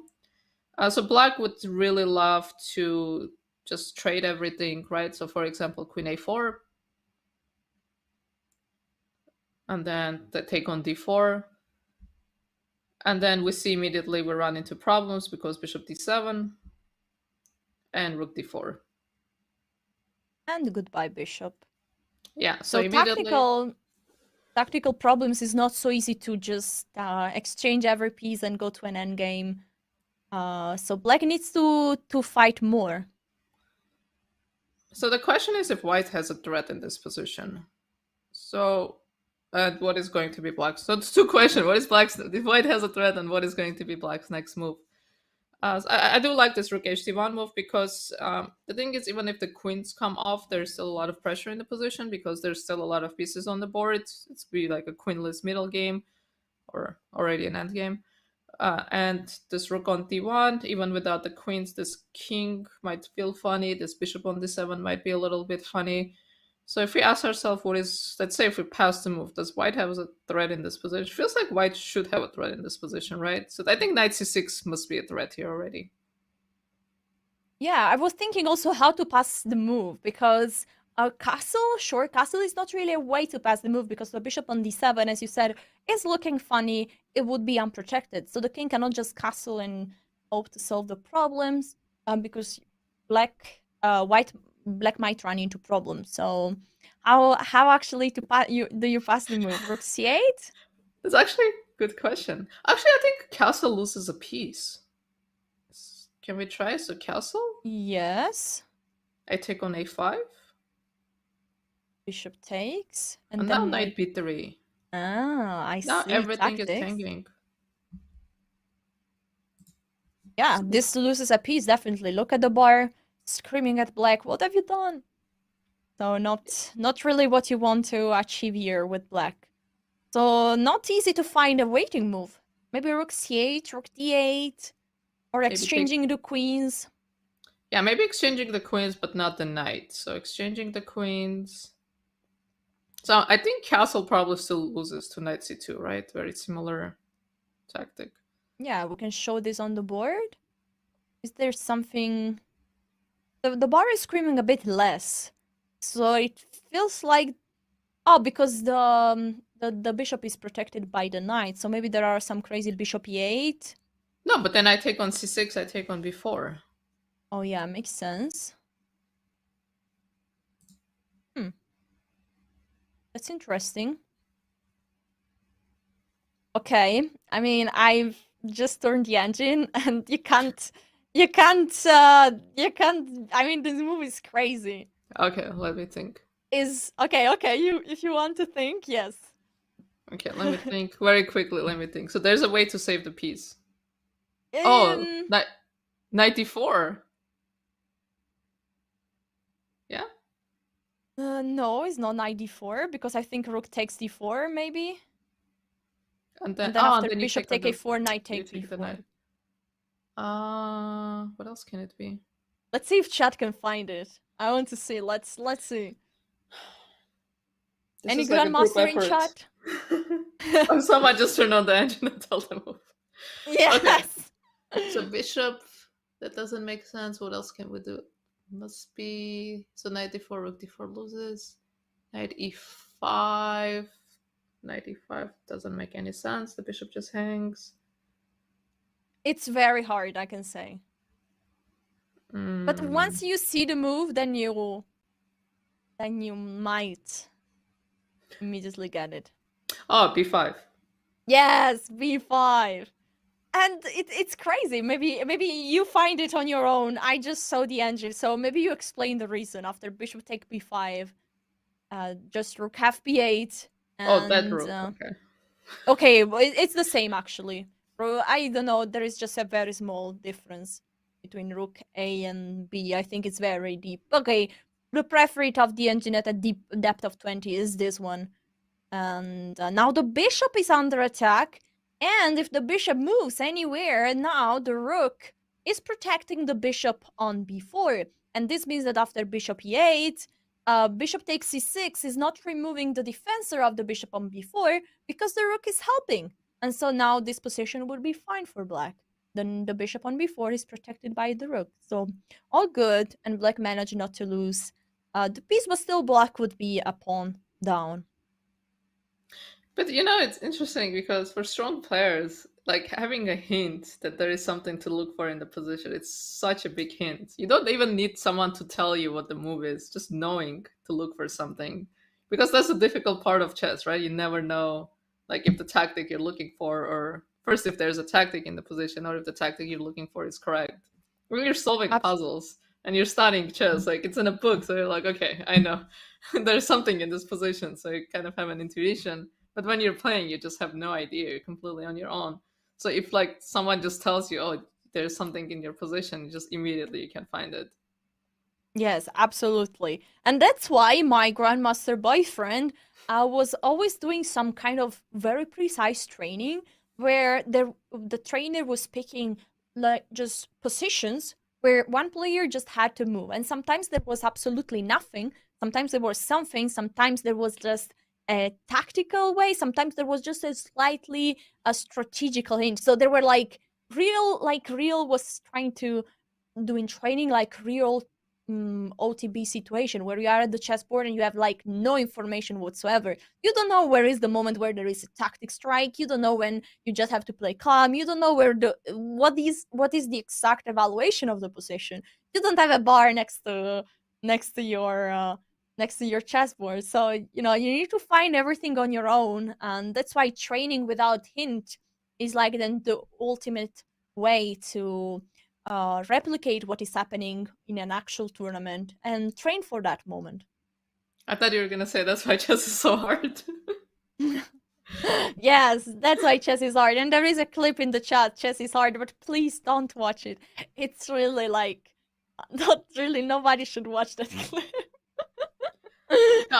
I remember this from like one of the Grand Chess Tour events. It was Wesley So who missed the tactic, and then during the interview, they're like, "Oh, like you missed something," and like immediately, instantly, he was like, "Oh, was this?" Like he found it immediately because he knew there was something to look for. And then they had this position, and the tactic was quite difficult. But they asked like all the players, and we're talking about like 27 up grandmaster, and the second they tell them there's something, immediately they find the move. Yeah, it's like this. And also there was a tournament I think organized by Ludwig among streamer. Ludwig is a very big chess streamer and YouTuber. Mm-hmm. And he made a tournament between a content creator that know a bit not too much about chess, they are nearby, and so like they were playing but with the evaluation bar, which was quite funny because then they had the indication during an actual game that there was a critical moment, but they were still struggling to find it because, of course, when you start playing chess, it's not like you're a grandmaster and it's easy. So sometimes even with the evaluation bar, chess can be hard. But yeah, I get just your point. Just having that hint can make a huge difference. A huge difference.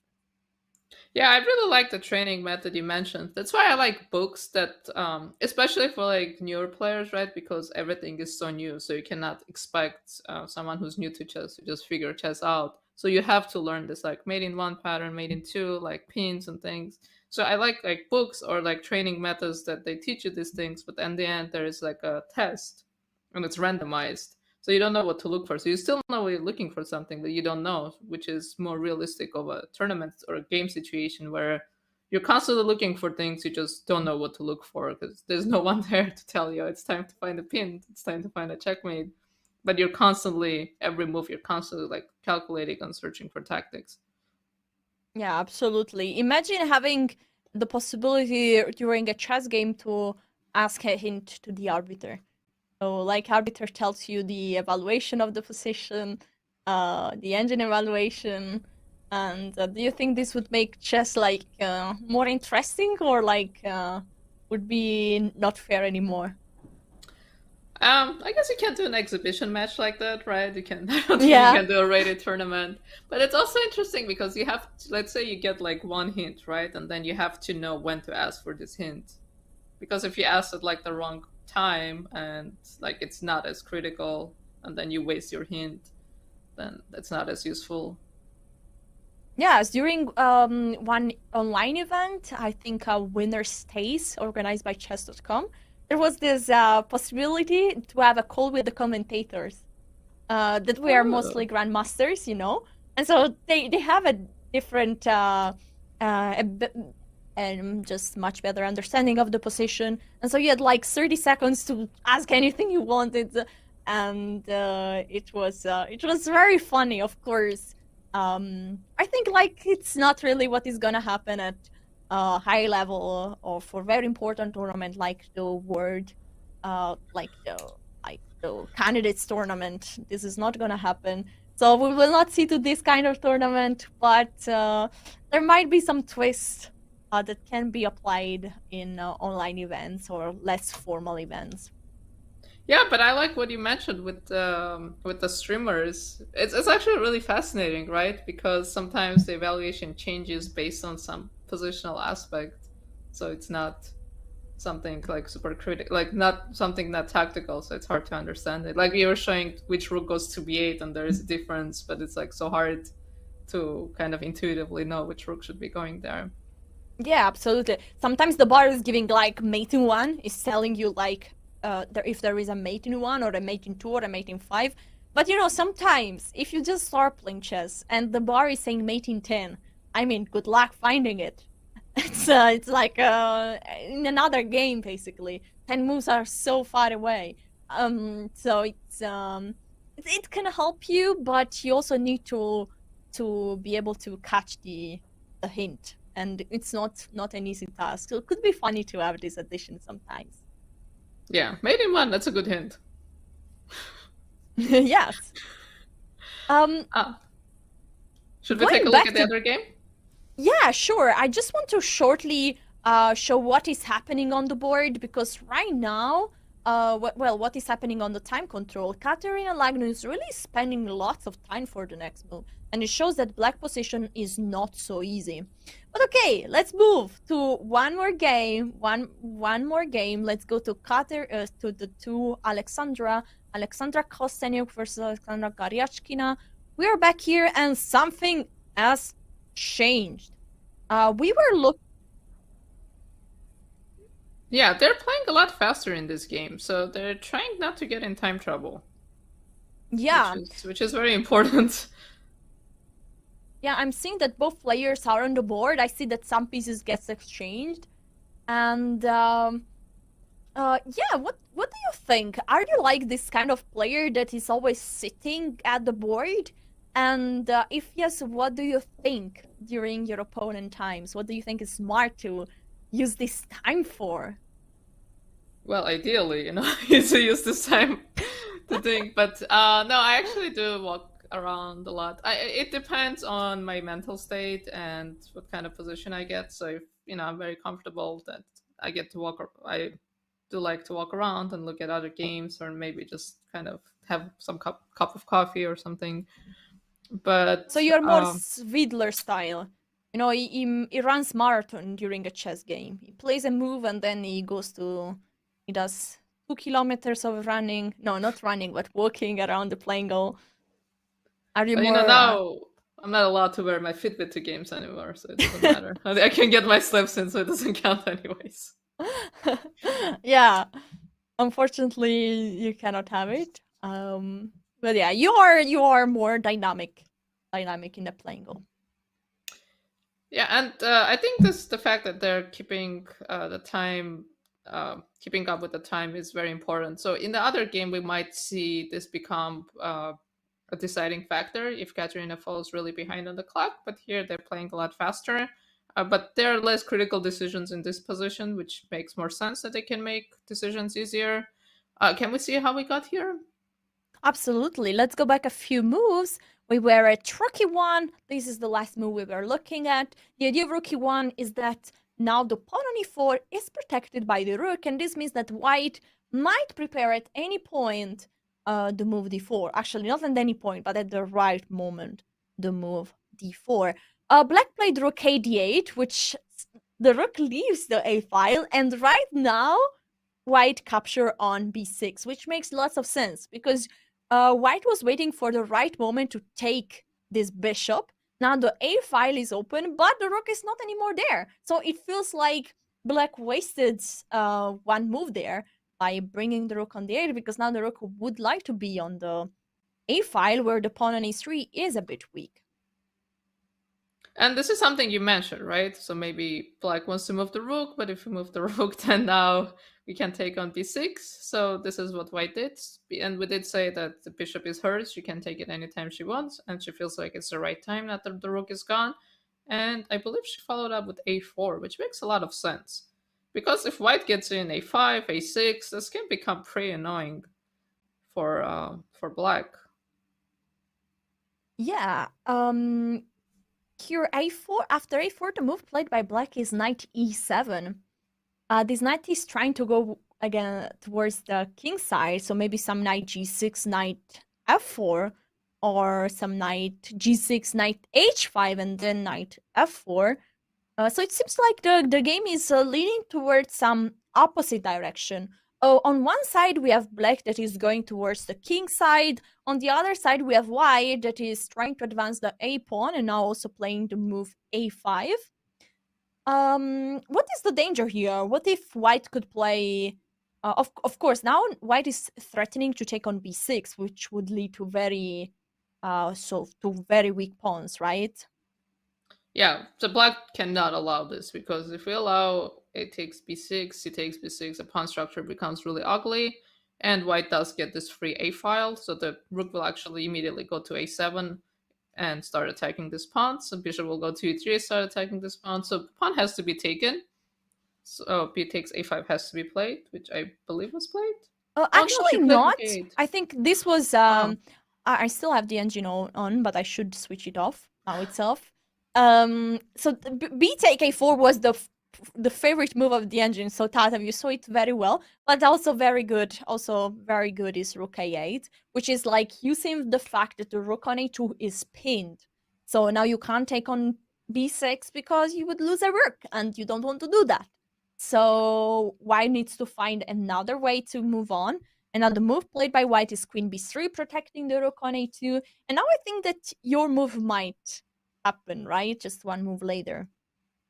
Yeah, so rook a8 actually. So we said like we cannot allow taking on b6. So rook a8 did not allow taking on b6. But now maybe black wants to go b5 actually, because now a5 is not an option. So maybe she's giving herself an extra option of going b5. So black's two options are either to take on a5 or to go b5, because again we cannot allow this take on b6. So again, this kind of when we think about critical moments in the game, so obviously there's the tactical elements, sacrifices or exchanges, but like changing the pawn structure is also a critical moment in the game, because pawn structure really determines our pieces and like the future of like the course of the game. So now black, maybe she can play b5. I don't know if b takes a5 is dangerous for her, because that's going to lead to a tempo, right? If we take on a5, white will take back. With the pawn or with the rook? I think with the pawn. It's a tempo move. And now black has to figure out how to defend this pawn, because I think white just wants to take this pawn. I know I'm abandoning my king side entirely when my queen goes to b7, but I think this pawn is actually hanging. I don't think my queen will get trapped. So black would need to... I mean, is rook f8 an option? Yeah, but if you have to play a move like rook f8, then white is definitely happy with what has happened, right? Yeah, or maybe rook a7, coping the idea of rook a2.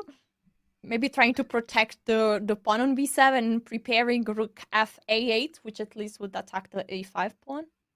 I think that runs into bishop e3 immediately. Oh yeah, that's true.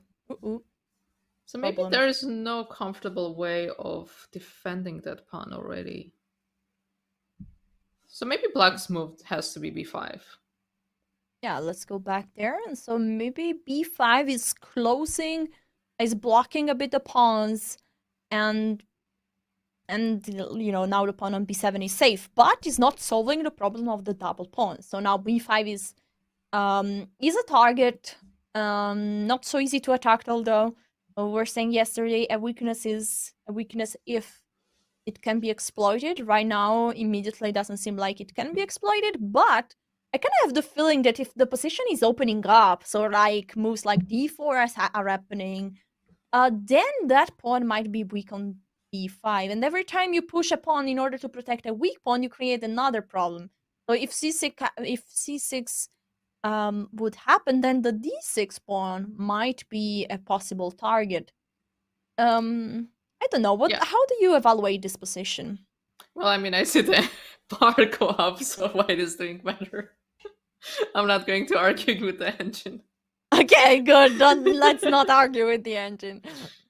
But Maybe just C4, from C5. we see the engine. We all see the engine, but still, from a logical human way, what is the reason behind that? I think C4, C5 might be a problem. Mm-hmm. Because if you look at the double pawns, right? So E5 is really well defended. So you want to go for the root of the pawn chain. So when I go C4, I'm immediately attacking your pawn. I don't think you want to play C6. Well, C6 actually just runs into some tactical issues. Like let's entertain this idea. If like we go C4. I find this move like in a way like counterintuitive, because b5 looks weak and you're removing, but the sense is there. So b takes c4. Yeah, so b takes c4, d takes c4, and now I will play. Well, I mean, this position just already optically looks good to me because I can swing my rook to d2, put my bishop on b2, and then at some point I want to go c5. You know, like go for this d6 pawn, and then once this d6 pawn falls, the e5 pawn will fall, and once that falls, the position is just gonna fall apart. Yeah, very, very interesting. So my question is, okay, what is black playing then? Oh, and black answered already. They are Alexandra Goryachkina took on a5. Another question is, will white take with the pawn or with the rook? We saw already that after pawn take, the pawn on b7 is under real pressure and couldn't figure out a way to protect. But as I feel like this could really happen, maybe let's spend a bit more time here and try to see ways for black to protect that Yeah, pawn. so there are some tactical ways of defending this kind of thing. So black can play knight c6. I've seen this kind of ideas in this kind of positions. And also this happens in Sicilians, right? Sometimes when this poison pawn, when you attack this b2 or b7 pawn, and then bad things happen to you. So after take, I think taking knight b5, knight a5, that looks a bit awkward to me. Or maybe it's possible. But I wanted to play instead queen d7, which looks a little more safe. With the idea You're of threatening to trap the queen. I see. Yeah. So the queen has to run away, and then we take on a5.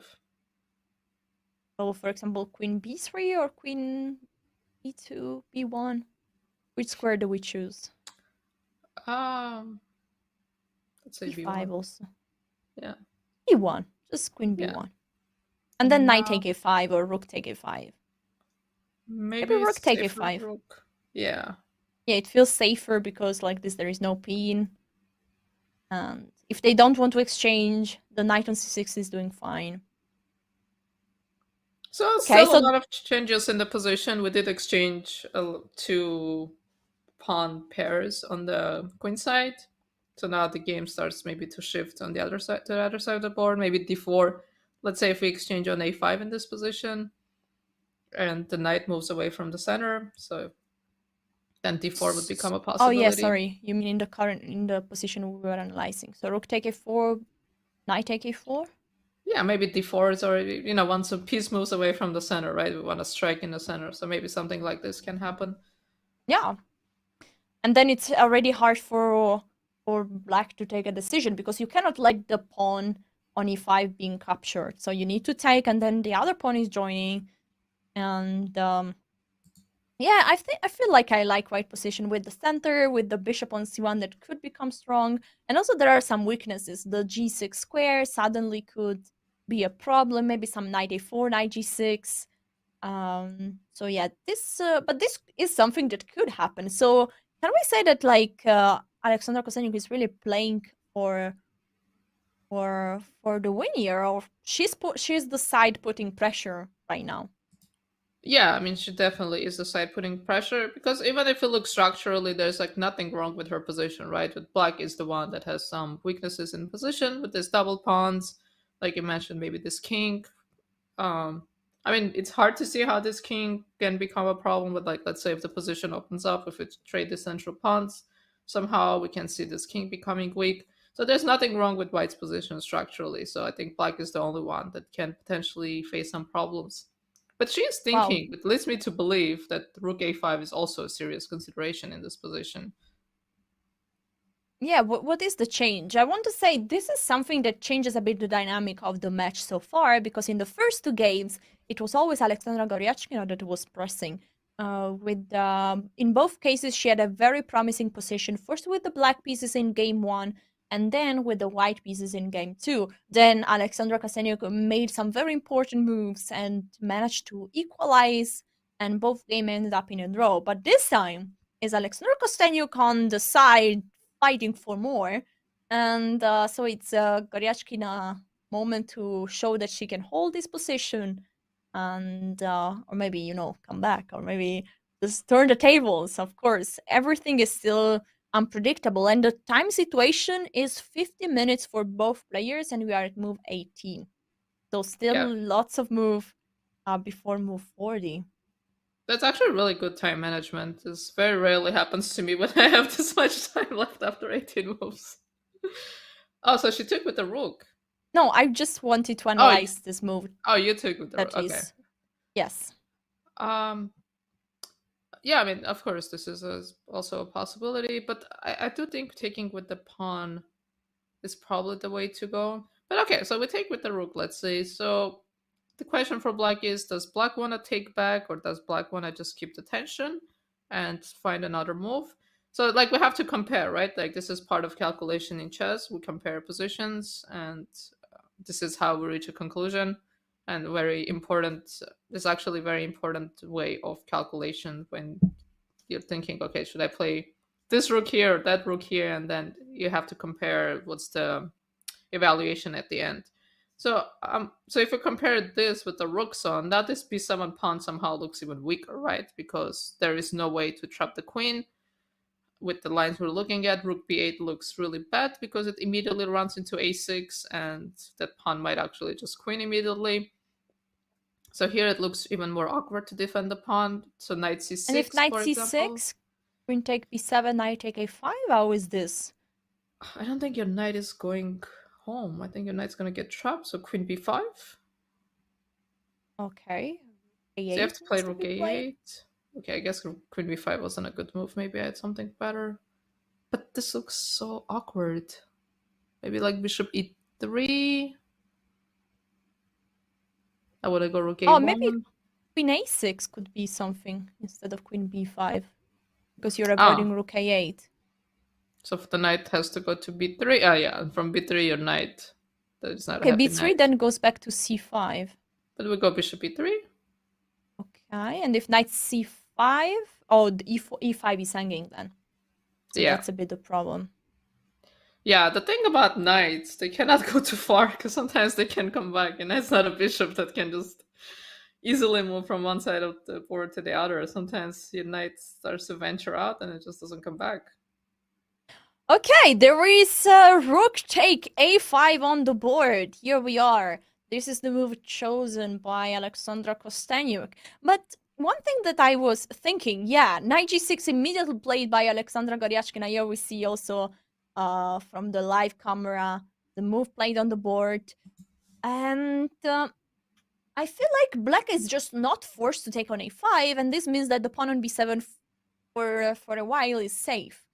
Because yeah, just the pawn is still on b4. Yeah, and because this bishop on c1, we see that this rook a1 move is not immediately possible. So there's a face-off on the a file. So this rook on a8 is defended by the rook on f8. Trading on a8 is not something white wants to do, to give up this file. And now black looks at the position, says, okay, white is shifting gears, white is shifting to the queen side. So we play where we have advantage. So black is going to start playing on the king side, because that's where all of black's pieces are, right? And that was the idea behind knight e7. Knight went to e7 to go to g6, so she's following with her plan. And black now wants to go probably knight h5, knight f4. And if that happens, we'll actually see that there are some weaknesses on the king side, because the king all of a sudden looks a bit lonely. We can see like g2 will hang tactically, maybe h2 will hang tactically. So maybe there's some issues that white is going to have to face on that side of the board. I would guess the bishop will go to e3. It looks like a very safe move for the bishop. Defending f2. We always want to make sure this f2 pawn is safe, which makes our knight flexible. Our knight can also move, and also makes this rook ea1 move possible, challenging this rook on a8. Yeah, wow. I think you pictured in an amazing way what might be the next move. So black has some chances on the king side, but it seems like white is holding, is having easy ways in a way to just keep the harmony on the board. Let's have a look of what is happening. What is the live feed of cameras? I see Alexandra Goryachkina is not on the board. She's probably stretching her leg or grabbing a coffee, and instead the position, okay, Goryachkina is approaching the board again. Instead, the other board seems to see a very focused Katerina Lagno.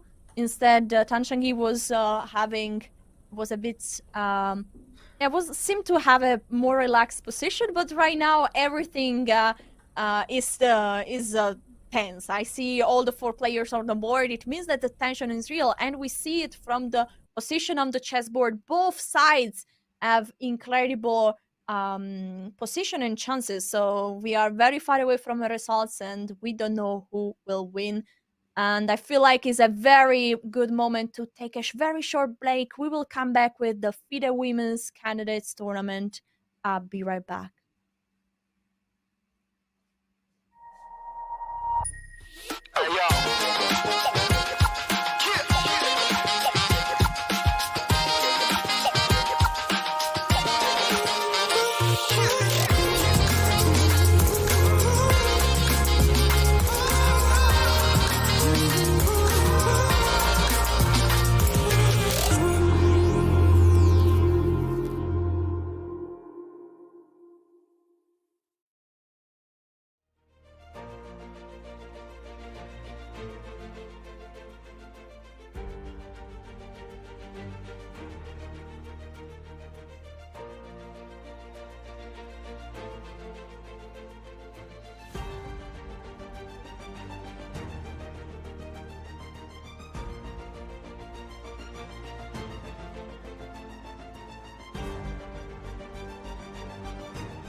And welcome back to the 2022 FIDE Women's Candidate. I'm Alessia Santeramo, and my host today is the amazing women grandmaster Tatev Abram. Oh my god, I might misspell the name, but I'll try. Abrahamian. Very nice. Great, let's go. Here we have big a position on the board. Do you recognize which game is it? Yeah, this is the Tank Zhongyi versus Katerina Lagno game, and I think it's sort of following what we're predicting, but something happened that we did not quite predict. So we didn't. I'm not sure how this bishop got exchanged. This is not something we saw. So maybe we can take a look and see how this light square bishops came off the board. Yeah, of course. We will go back to that game.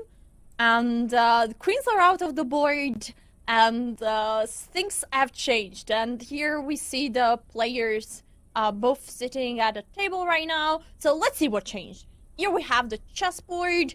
So I think we were at rook f1, right? Yes, rook around this stage we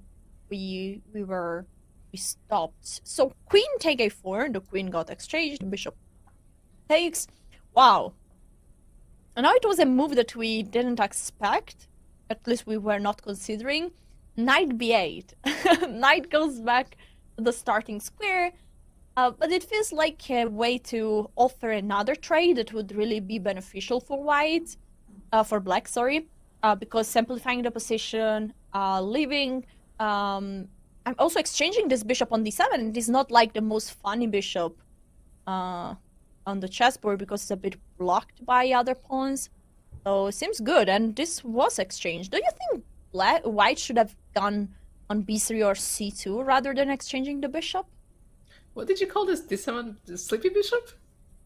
I said sad, not funny. Oh, not sad. Funny. Oh, sad bishop. Okay, I played the French, so I'm very familiar with the sad bishop. Oh yeah, you're familiar. Oh, you're like Anna Maya, I was commentating the previous 2 days with Anna Maya. She's also a French player, and yes, you have to deal with the sad bishop on c8. Yeah, but then when you trade that bishop, you feel like... No, actually, not when you trade the bishop. When the bishop comes to life somehow, then you feel like you're up a piece. Oh yeah, so this is like the light underdog. at the end of the channel. The underdog strategy. I see. I see some BJ writing the French opening as a lot of sadness. What do you think about it? Well, definitely has brought a lot of sadness to my life. Okay. Can you formulate it more? You play, and then at some point you look at your position, and then when I'm playing this, I was playing in the US Championship when I played this kind of a sideline in the French, and at some point I was like, this position, like what I'm doing is just completely ridiculous. Like I'm not developing, I'm like ruining my structure, my bishop is terrible, and I'm like, why am I playing this opening? Like I'm not like accomplishing anything in my position right now. At some point, I actually just stopped and I looked at the position and I was like, this is just ridiculous. I should not be playing this. What is your opening suggestion for our viewers that are watching and following your wise words, and they will now stop playing the French? It's not the French. A little suffering is good. Oh, okay. Wise words there. So the bishop got exchanged on d7, knight take d7. And rook ac1, white is bringing another rook to the open file. Looks like very logical. There are still some ideas like knight b5, knight c7, but now they are absolutely not as dangerous as before because black king can just castle and plays a rook on c8. This should be all right. Black played the move knight f6, attacking the pawn on e4, and this is the current position we have on the board. Katerina Lagno just played this move, and now she has 31 seconds on the clock versus 53 seconds, 52 now of Tan Zhongyi.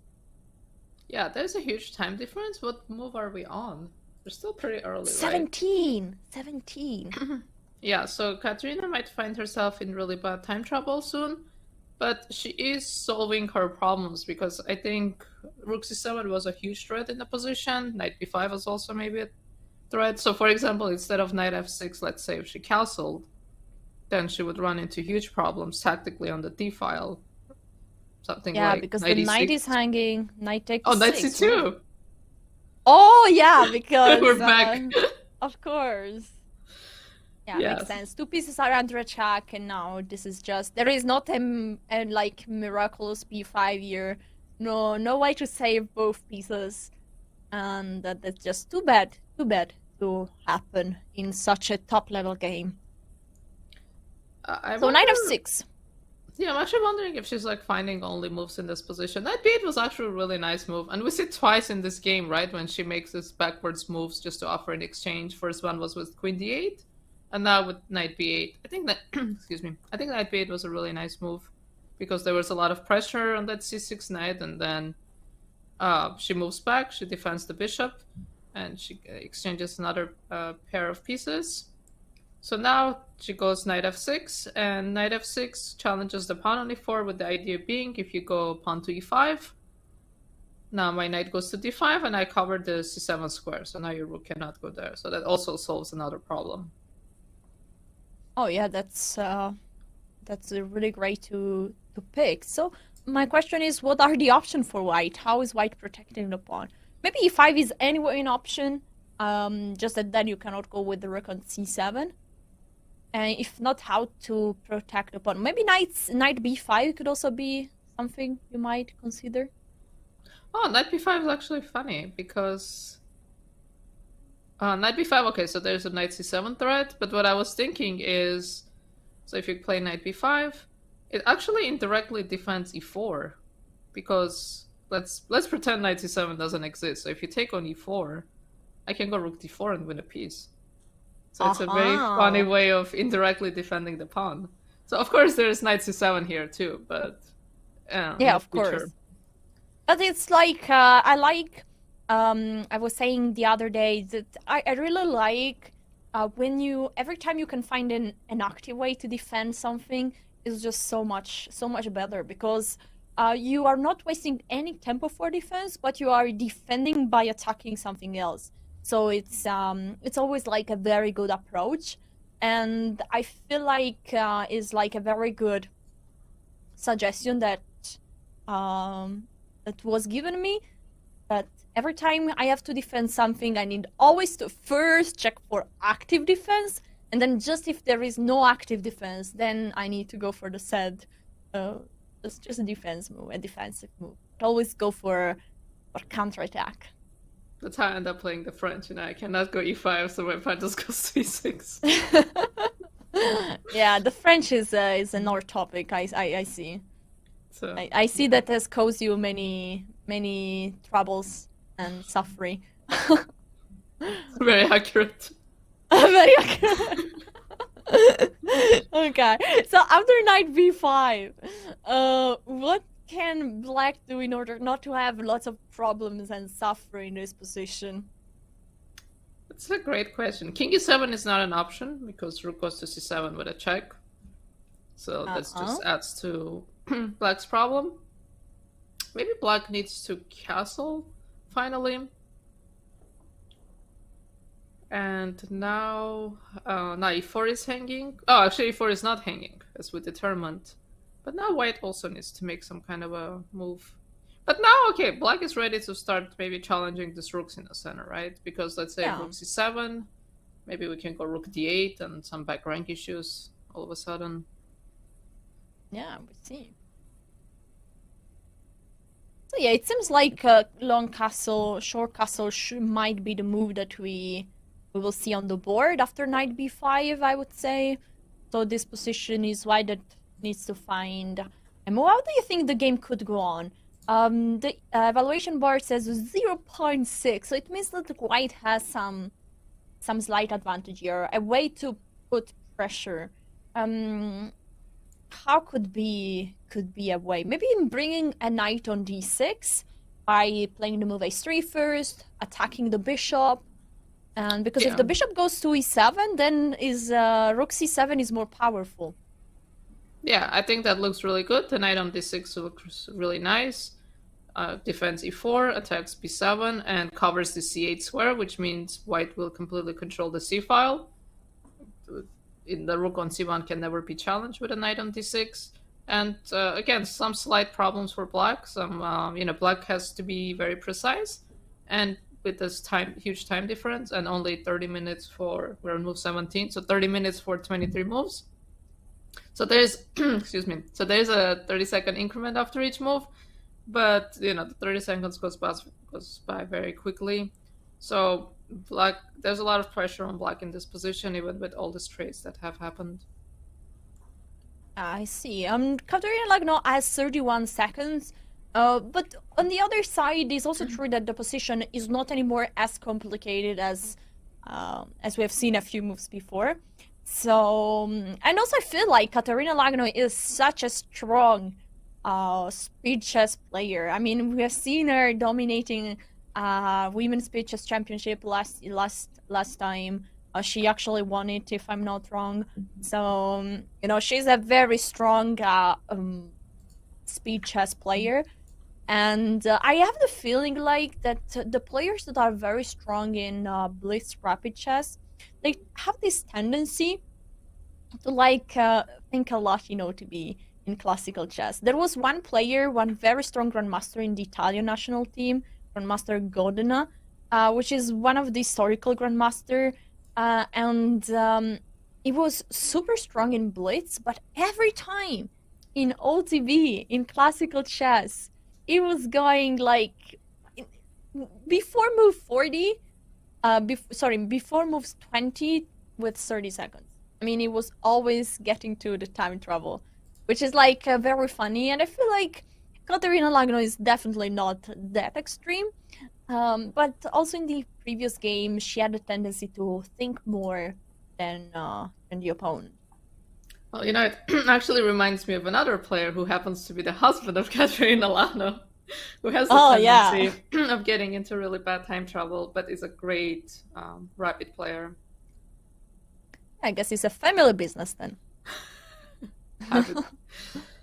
Sorry, my voice is starting to crack a bit. But I think this position, even though it doesn't have the same. Let's mention. Sorry for interrupting. I just want to mention for the audience who is the husband.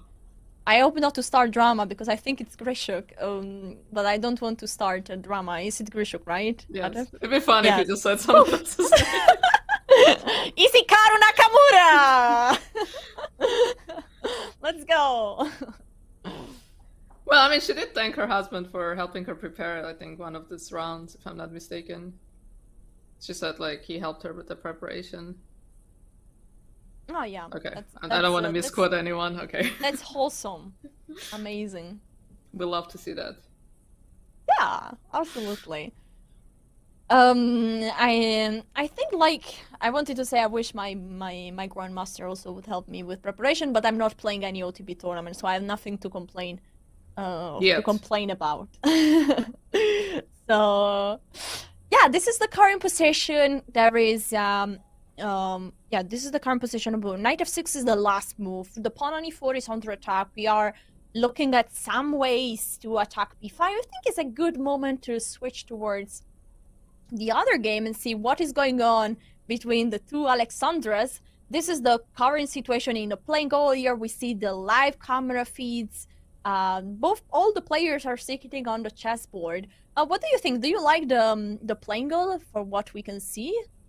The chair seems very comfy, no? Yeah, they do look very comfortable. It looks like a really nice setup. Probably that there's so much tension in that room. Probably you walk into that room and immediately you feel like you have to walk straight and then be on your best behavior. Yeah. Especially when there are so few players, you're there with your opponent and with your next round opponent if you move on to the semifinals. So the tension is real. Nobody is your friend there. Of course, from a chess point of view, you have no friends in that room. Yeah, so it's not really of course, during a chess game, still you're silent, still you cannot talk with anybody.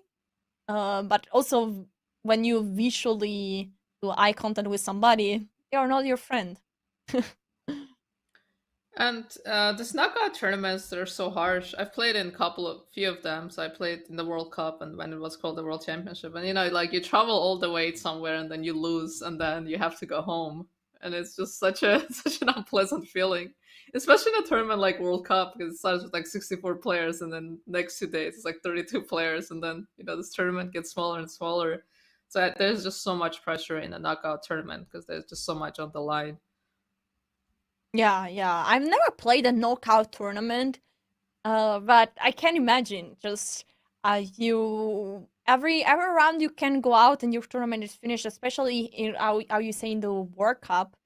It's like much faster because it's 2 games. Here we have 4 games, so it's a bit like slower. Your time to have time to get your game and to enter in the tournament. But I mean, if you get eliminated, you go home 1 week before than the actual tournament um goes on, or actually even more maybe. So it can be a huge difference. Sometimes in the World Cup, players are mostly just booking a one-way ticket, and then they don't know when they are going to be back home. It's like I can imagine the player saying to their wife or husband, "Okay, I'm gone. Maybe for 1 month, maybe for 3 months, maybe forever." I don't know. Things are very unpredictable. Yeah, it's a very harsh tournament, and there's always so many upsets, and it's just I was watching it after I got knocked out, and there's like so many heartbreaks, and sometimes it's just like so difficult to watch because as a chess player you can really see, feel the pain for the other players, and even if you don't know them, you look at a player and like exactly how they're feeling. It's a very difficult thing to watch. Yeah, I see. Okay, let's go back to the game. And we had something going on here. We were at 96, and actually, we were pointing out. You said no, this game is going towards two opposite direction. Black is trying to take advantage that the white pieces are towards the queen side. So we might see moves like knight h5, knight f4, some attack through the f file. And now what is white playing? The move d4, so challenging the center immediately. And I feel like this pawn on e5 is now in some sort of danger because if 2 pawns ends up being doubled on the e-file and not protected by any pawn, they would be very vulnerable. So I feel like black needs to take some measures here, and 97 is the move played. Actually funny because the pawn on e5 was hanging because the rook on from a5 was attacking the pawn, which is such an unusual way to attack that e5 pawn. Yeah, that's true. This rook on e5 suddenly was attacking from the 5th rank, the pawn on e5. That's funny. No, it doesn't happen too often. And so now the knight on d7 is protecting that pawn one more time. So the pawn is attacked 3 times, protected 3 as well. So it means that white could take on e5, but white didn't. And probably the fact is that the pawn on f2 might be a weakness, because the pawn on f2 is also not protected. And that's why white didn't want to go for any exchange, but rather play the move bishop e3 first. Bishop e3 is a bit of a multitasking move, develops the bishop, gives the possibility of rook e1, protects the f2 pawn, and now maybe is an option to take on e5 at the next move.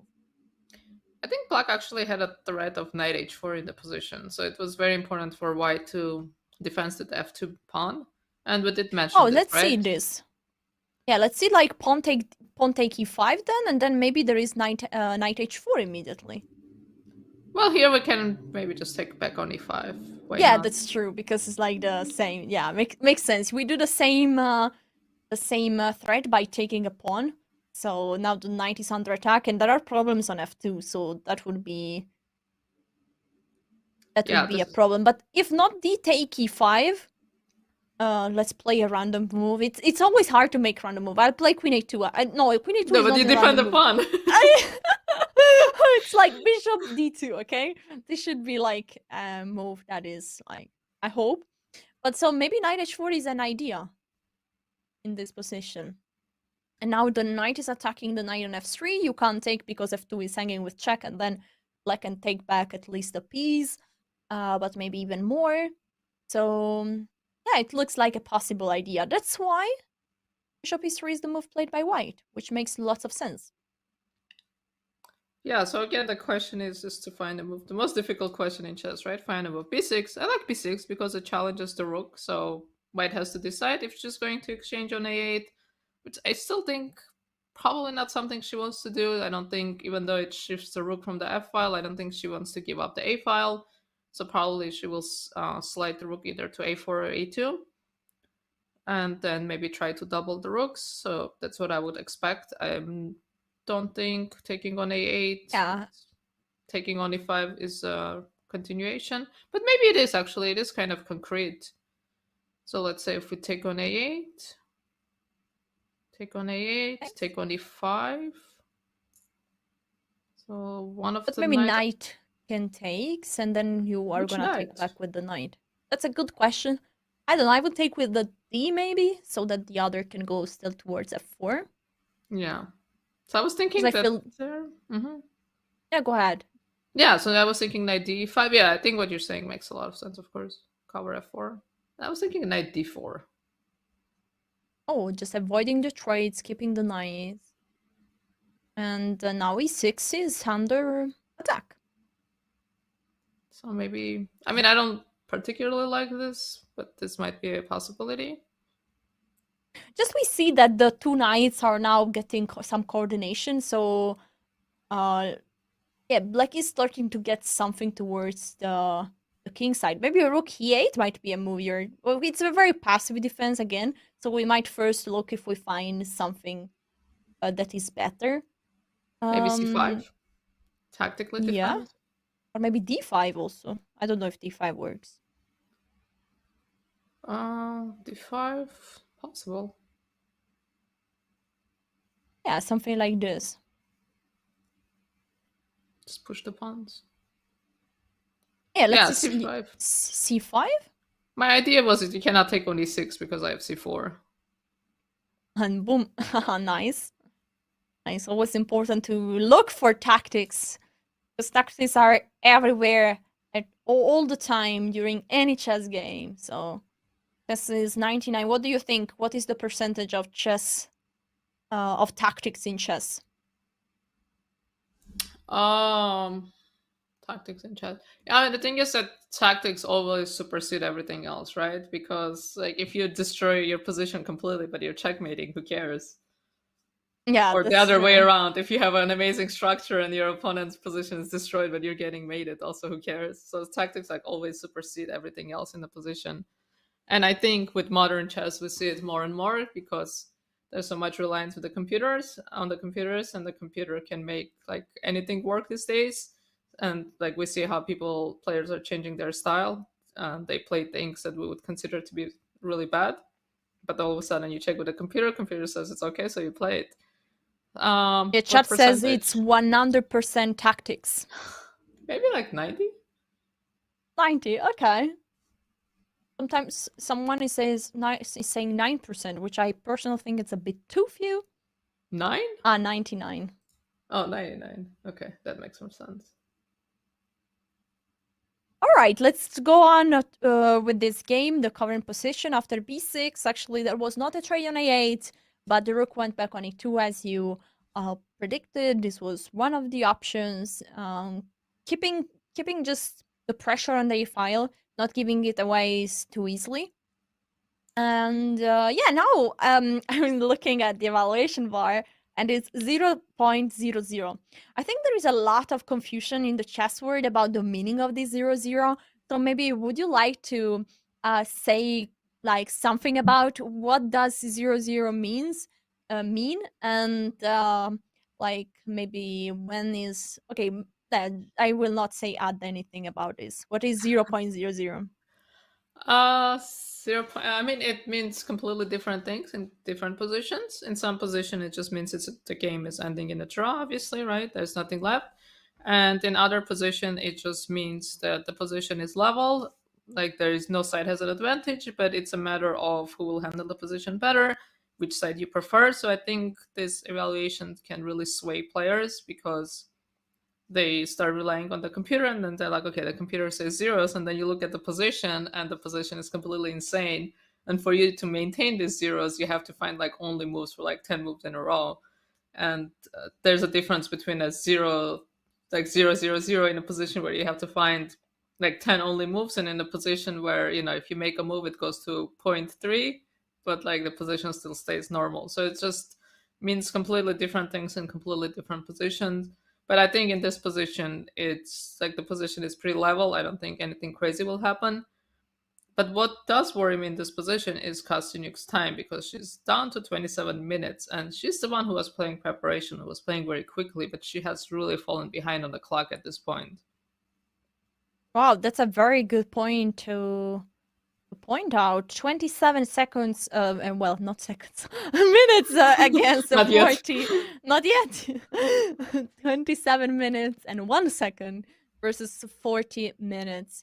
It's like we are at move 22, so there are like still a couple of moves to be played, more than a couple, like 18 moves to be played before move 40. So it feels like the time might become a slight issue for it, at least for Alexandra Kosteniuk. Instead, I feel like Alexandra Goryachkina time is really good managed. I have a personal cut that I say that at move 20, I want to try to have at least 45 minutes. So this is what I try to split the time enough, and I say, okay, for the first 20 moves, I used 45 minutes, and then for the rest, I try to keep. Of course, I never respect the rules, but it's my general indication. And I try to do it because I consider that in the opening, there are some moves that you play very fast. And so, you know, you save some time there, but it's not like granted that every game it's sending you arrive at move 40. So I try to compensate these two factors in this way. And this is my like general indication. I try to split the time enough and try to do this 45 minutes by move 20. I was actually going to ask you, like, how often do you succeed in this 45 minutes? Yeah, well, I mean, I played like one OTB tournament this year, and I was like very well prepared. It was a close tournament, and I prepared all the players with both colors in advance. So, it was a double tournament, a double rounds tournament. And so, like, if you don't do home preparation, it will be very tough to prepare in between rounds. And so I felt like having like such a good home preparation helped me a lot. And so, yeah, it was pretty easy to respect that, because sometimes I had like lots of theory move. I was very rarely surprised in the opening. And so, yeah, it was easy. But this was like one tournament I played, and it's because of the very good preparation I had. But if not, like, it can be very hard. If you're surprised very early, in a very early stage, you just have so many important decision from a very early situation, and then the time can run very fast. Yeah, but that's kind of what happened to Goryachkina, right? Because she was surprised in the opening. At least from time management, we can assume she was surprised in the opening, but now she still has more time. And this is something that like really upsets me when I'm playing, and then like, you know, I come to the game prepared, and I know I'm better prepared than my opponent, and I still fall behind on the clock, and I'm just like, come on, like, play faster. Yeah, time management is it's very hard to be to have a full control of this, because we always waste some time while we are at least I feel like in every game I'm wasting some time. Sometimes I calculate things that are not really, I'm not objective sometimes, and I just calculate lines that are not really valuable, or I spend too much time, or sometimes I double guess, I want to check one more time. And or sometimes I just don't do my candidate's move, and then I go deep in one move that is not too logical, and then after 20 minutes I realized, actually, I'm not gonna play that move, and then 20 minutes are gone, and I didn't think even about another possible moves. So time management, I find it can be easily improved, I think, but then at one point it becomes hard to manage it very, very effectively. Yeah, you know, there's a saying, long thing, wrong thing. So at some point, like, the rule is, like, if you spend like 10 minutes on a move, you should just play it. Yeah, I So, agree. I agree. I also try to say that I don't think more than 20 minutes for a move. And if I'm thinking 20 moves, I take like 5 more minutes and then I play one move. Yeah, actually, Uh, one of my coaches told me this. It was like, you spend a lot of time and then you play a bad move. Just play a bad move quickly. What's the difference? And I was like, okay, why I not? love it. I love it. Well, actually, I think there was some statistics somewhere that mostly chess player play in 75% of the cases, like the first move that they had in mind. And Mm. which shows a bit that lots of time is in a way wasted, because you would be fine if you would play like 75% of the move that you just want to play, or at least would be the same outcome. I don't know if it's safe to say you would be fine, because maybe if your first move that you have in mind is a very bad move, then you 75% of the time you play bad moves. So it's not always bringing a good to a good outcome, but at least it saves some time on the clock. Yeah, time management is such a difficult thing. But I guess with 75% rule, it's like if you're going to change your mind, like, are you going to find a better option? Maybe you might play something even worse. Yeah, yeah, that's a good point. You're right. Yeah, imagine like changing my mind to an even worse option. That would be like, but this is fascinating how, title players or very strong players like you, have the same problems that every chess player is facing. At different level, of course, but similar problems. And I've heard, I think, last day, one quote about more money, more problems. Yeah, more rating, more problems too. I mean, I'll take both Okay. with the problems they come with. Okay. You'll take more. Yeah, me too. I'm ready to face the problems. Right. Um. Yeah. So let's go back. I think we took a nice break there, because our players are taking some time to figure out the next move. Let's try to find, we will say some candidates move, and then you will pick a move, I will pick a move, and we will see who picks the right one. Which move will Goryachkina play? What are the candidates move? Um, I'll go with easy one, rook a2. Yeah, rook a2. Okay, but first of all, let's try to see what are the options, because okay, if can you move a knight? Because e5 is like, okay, maybe e take d4 could be a move. Doesn't really excite me. Yeah, I think maybe options are kind of limited, right? Because there's not too many pieces you can move, which is actually a nice thing when you have not time management issues. Because when you have a lot of options, then sometimes like you look at a winning position and you're like, oh, I have 5 winning moves, and then you play the one that's like actually not winning. So sometimes too many options is not a good thing. But I actually do think there's not that many moves. Maybe you should play something like king h7 or king g8. Yeah, I was thinking like the same. I feel like king g8 might be a bit weaker because, I don't know, on the same diagonal with the queen. And then I was thinking, okay, king h7. It's also in the style of the players. Sometimes you just make some waiting move. So I say king h7. Okay. So I said Yeah, I rook see h2, you chat. said king h7. Yeah, I see chat going for h4, which is not even a legal move.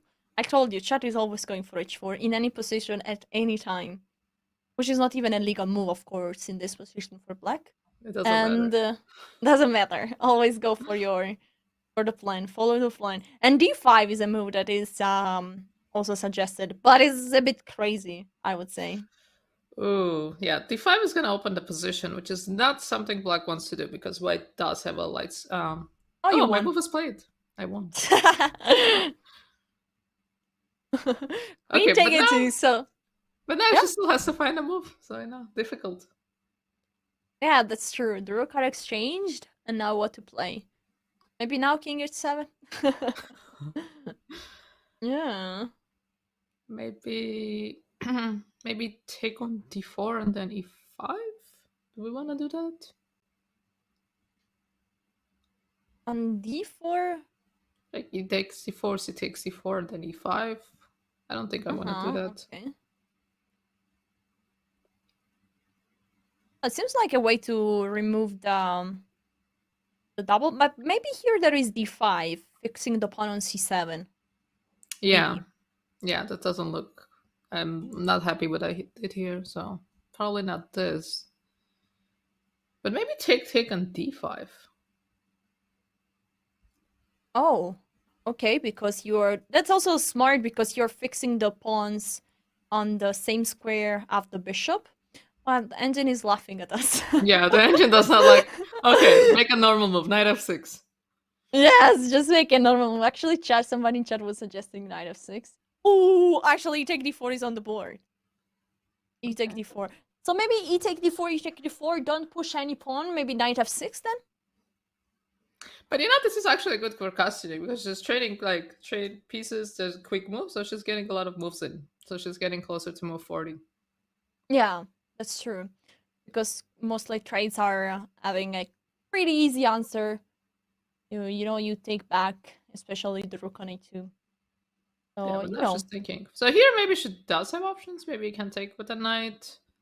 I don't think you want to do that. So I think logical would be c takes d4. Yeah, then maybe knight f6.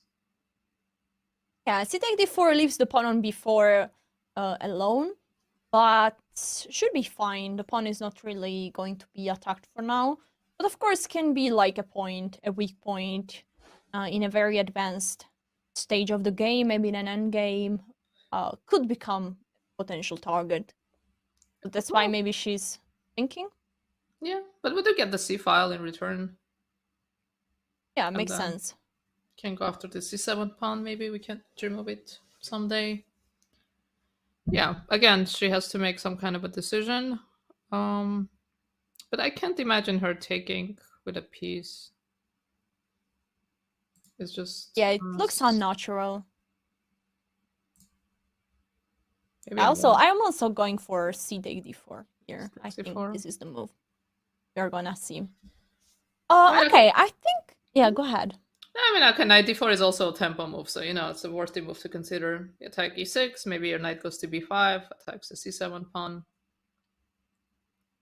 Yeah, makes sense. Your king is pretty safe. The queen protects f2. Maybe you can dream of playing f4 sometime in the future on a very good day. Also, it makes sense. I think, yeah, some logic to this too. And when you have like two good options, then it's hard to pick which one. That's why it's good when you have one good move and then you just play. Yeah. Instead, now there are just two good moves, and so you need to spend some time because in a way you want to choose the best, and you know that the character of the position will be different if you take with the pawn or with the knight. So here you said us there are even options like f4, f5 at one point, that are less obvious if you take with the pawn because the knight is still on f3, so it would be just much slower and harder to do. So yeah, but here if you take with the c pawn, then you have the c file that you might use as counterattack. Maybe queen a7 at one point, attacking the c7 pawn really a lot.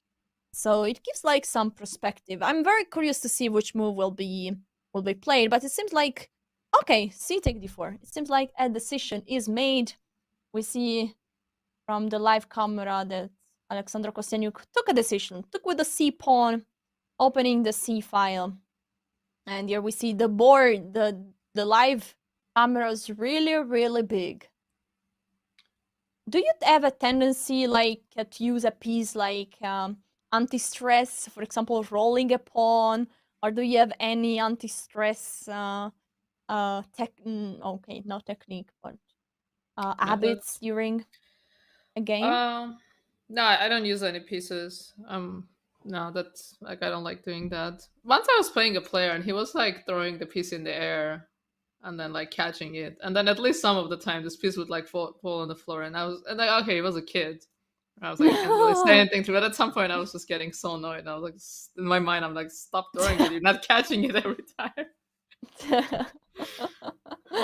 Yeah, I see. There are lots of players that are just rolling their pawns, and then sometimes it can fall, of course, and it can be distracting, but it's also a bit distracting, and sometimes they are yeah, it can be distracting, but I also don't I don't touch pieces I've captured. I rather have them next to the board like a museum of my amazing pieces captured and don't touch them. By the way, we have a move on the board is knight f6, and it's a move that we expected. No d5, no e5. It would probably be a two-way commitment, so Alexander Goryachkina goes for the attack of the e4 pawn right now. And now it's the Alexander Kosteniuk turn to make a move.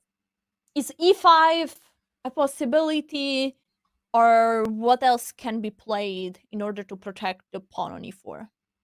I don't think we want to move either one of our pawns. e5 is just going to invite the knight to d5. I don't think we want to keep, because these pawns are doing a good job of keeping the knights away. I think maybe queen c2 looks reasonable move, defending the pawn and keeping an eye on the c7 pawn. Maybe in the future we can go rook c7 and attack this pawn. Maybe the queen can land on c6, which will be annoying. Other ways of defending. This is not a pawn we want to lose. It's a central pawn, so we can consider maybe knight d2 or move the bishop, which I don't think we want to do either one of those moves. I think queen c2 would be I really like queen c2. It's like giving away in a way the a file, because then the rook could go on the a file. But my question is like, okay, but what is the rook on a then doing? What's next? And it doesn't seem so obvious. So I really like the move queen c2, and I feel like the pressure on c7 is real, because you don't want to push on c5, because at the end, I mean, at the moment you just would lose a pawn. So it's not like so easy to deal with the c7 pawn, and can become a target, and maybe one day it might like force black pieces to be a bit, to take some not so nice square, ugly spots like rook c8 or knight e8 even. So I really like queen c2 in this position, defending and starting to attack a vulnerable point for the black side. No, I mean, I understand what you're saying with the a file. White did work really hard to get this file, so it's also difficult to just move the queen away and just give up this file completely. So maybe knight d2 is also a possibility. Oh no, she played queen c2. I feel like we predicted so many moves in this position. Yeah, let's go. We should get a prize. I don't know if it's good for the players that we're predicting so many of their moves. Yeah, especially me, I would say. Yeah, yesterday okay. I did an incredible streak of predicted move, and I was feeling very bad, because if they play the same move, I'm thinking it's not. But I feel like there's a huge difference. Like when you are watching the game from outside, also you have the evaluation bar, which makes a huge difference, and you also have just no tension going on, so you can just be there and like thinking logically about the position. You have basically few emotions about what is going on. And so it's like a very comfy spot to be here commenting. Also try to guess moves. If you fail, if you do some mistakes, who cares? Well, I mean, not who cares, but it happens. It happens. It's also nice to show the tricks and the problems, tactical problems in a position. So it's definitely a completely different emotional situation than being on the actual chessboard. Yeah, we can be generous with our moves. We can give up pieces. We can sacrifice things. Yeah, it's a pretty comfortable way to analyze without feeling the pressure. The clock is not ticking. We're just trying to figure out the position without without any consequences, basically. Yes, I agree. Also, sometimes we can try chat moves that are kind of risky. Today, chat was not too crazy with suggestion. Also, this game is like, it's hard to offer like some very crazy attacking chances, at least up to this point. There is not really a g4 that makes sense, or an h4 that makes sense, or an h5 that makes sense. At this point, any side attack is not really looking any good. Let's say hello to the arbiter that is now showing us his shoulder on the camera, and now Maybe it's he's a done. sign we should switch to the other game. Maybe it's his way of telling us to switch to the Yeah, other I game. think we will be there very soon. But maybe I feel like our producer will be right back, so we'll stay on this game for a bit. And yeah, I will ask you a question about Okay, this I'm ready. game. Do you know if, I mean, both Alexandra Goryachkina and Alexandra Kosteniuk are They played like for many years in the national team together. And do you think like they like to play against each other, or they would prefer to play against other opponent, or do you think there is like tension for like becoming the stronger player on your country? How do you think is the situation there? Is there more rivalry, or is like okay, they are from the same country? Oh, that's actually an interesting question. Sorry, my voice is. Um, It's actually, like 6 a.m. right now there, yeah. so we forgive you and we appreciate you spending the time here commentating this event. Actually, I'm not sure how many times they played on the team because Goryachkina is still quite young. So I don't think they've played many times on the team. So I think maybe Lagno and Kosteniuk have been teammates for a longer time. But it is a bit awkward to have this dynamic because when I play in the Olympiads, because I play the US Championship every year, right? And it's the same players, and then we go and play on a team event. And of course, on a team event, you have to put your team first. So you try to, maybe share ideas or maybe you talk about like the problems that you have. Like, like I don't know this opening really well. I don't do well in these positions. And then a few months later, you come back and then, which is exactly what happened this year, we played Olympiad in August and then we came back and then we played US Championship in October against the same people. Absolutely. And then you have So to it's fight. yeah. So there's a bit awkward. I don't know what their relationship is like actually. I don't know if they're friends, if there's any rivalry. And people have different feelings. Some people really hate playing their friends. Some people are completely okay with it. I think it's always a bit awkward to play your friends because you do know them well and also you beat them. It does sometimes doesn't feel that great because you beat your friend.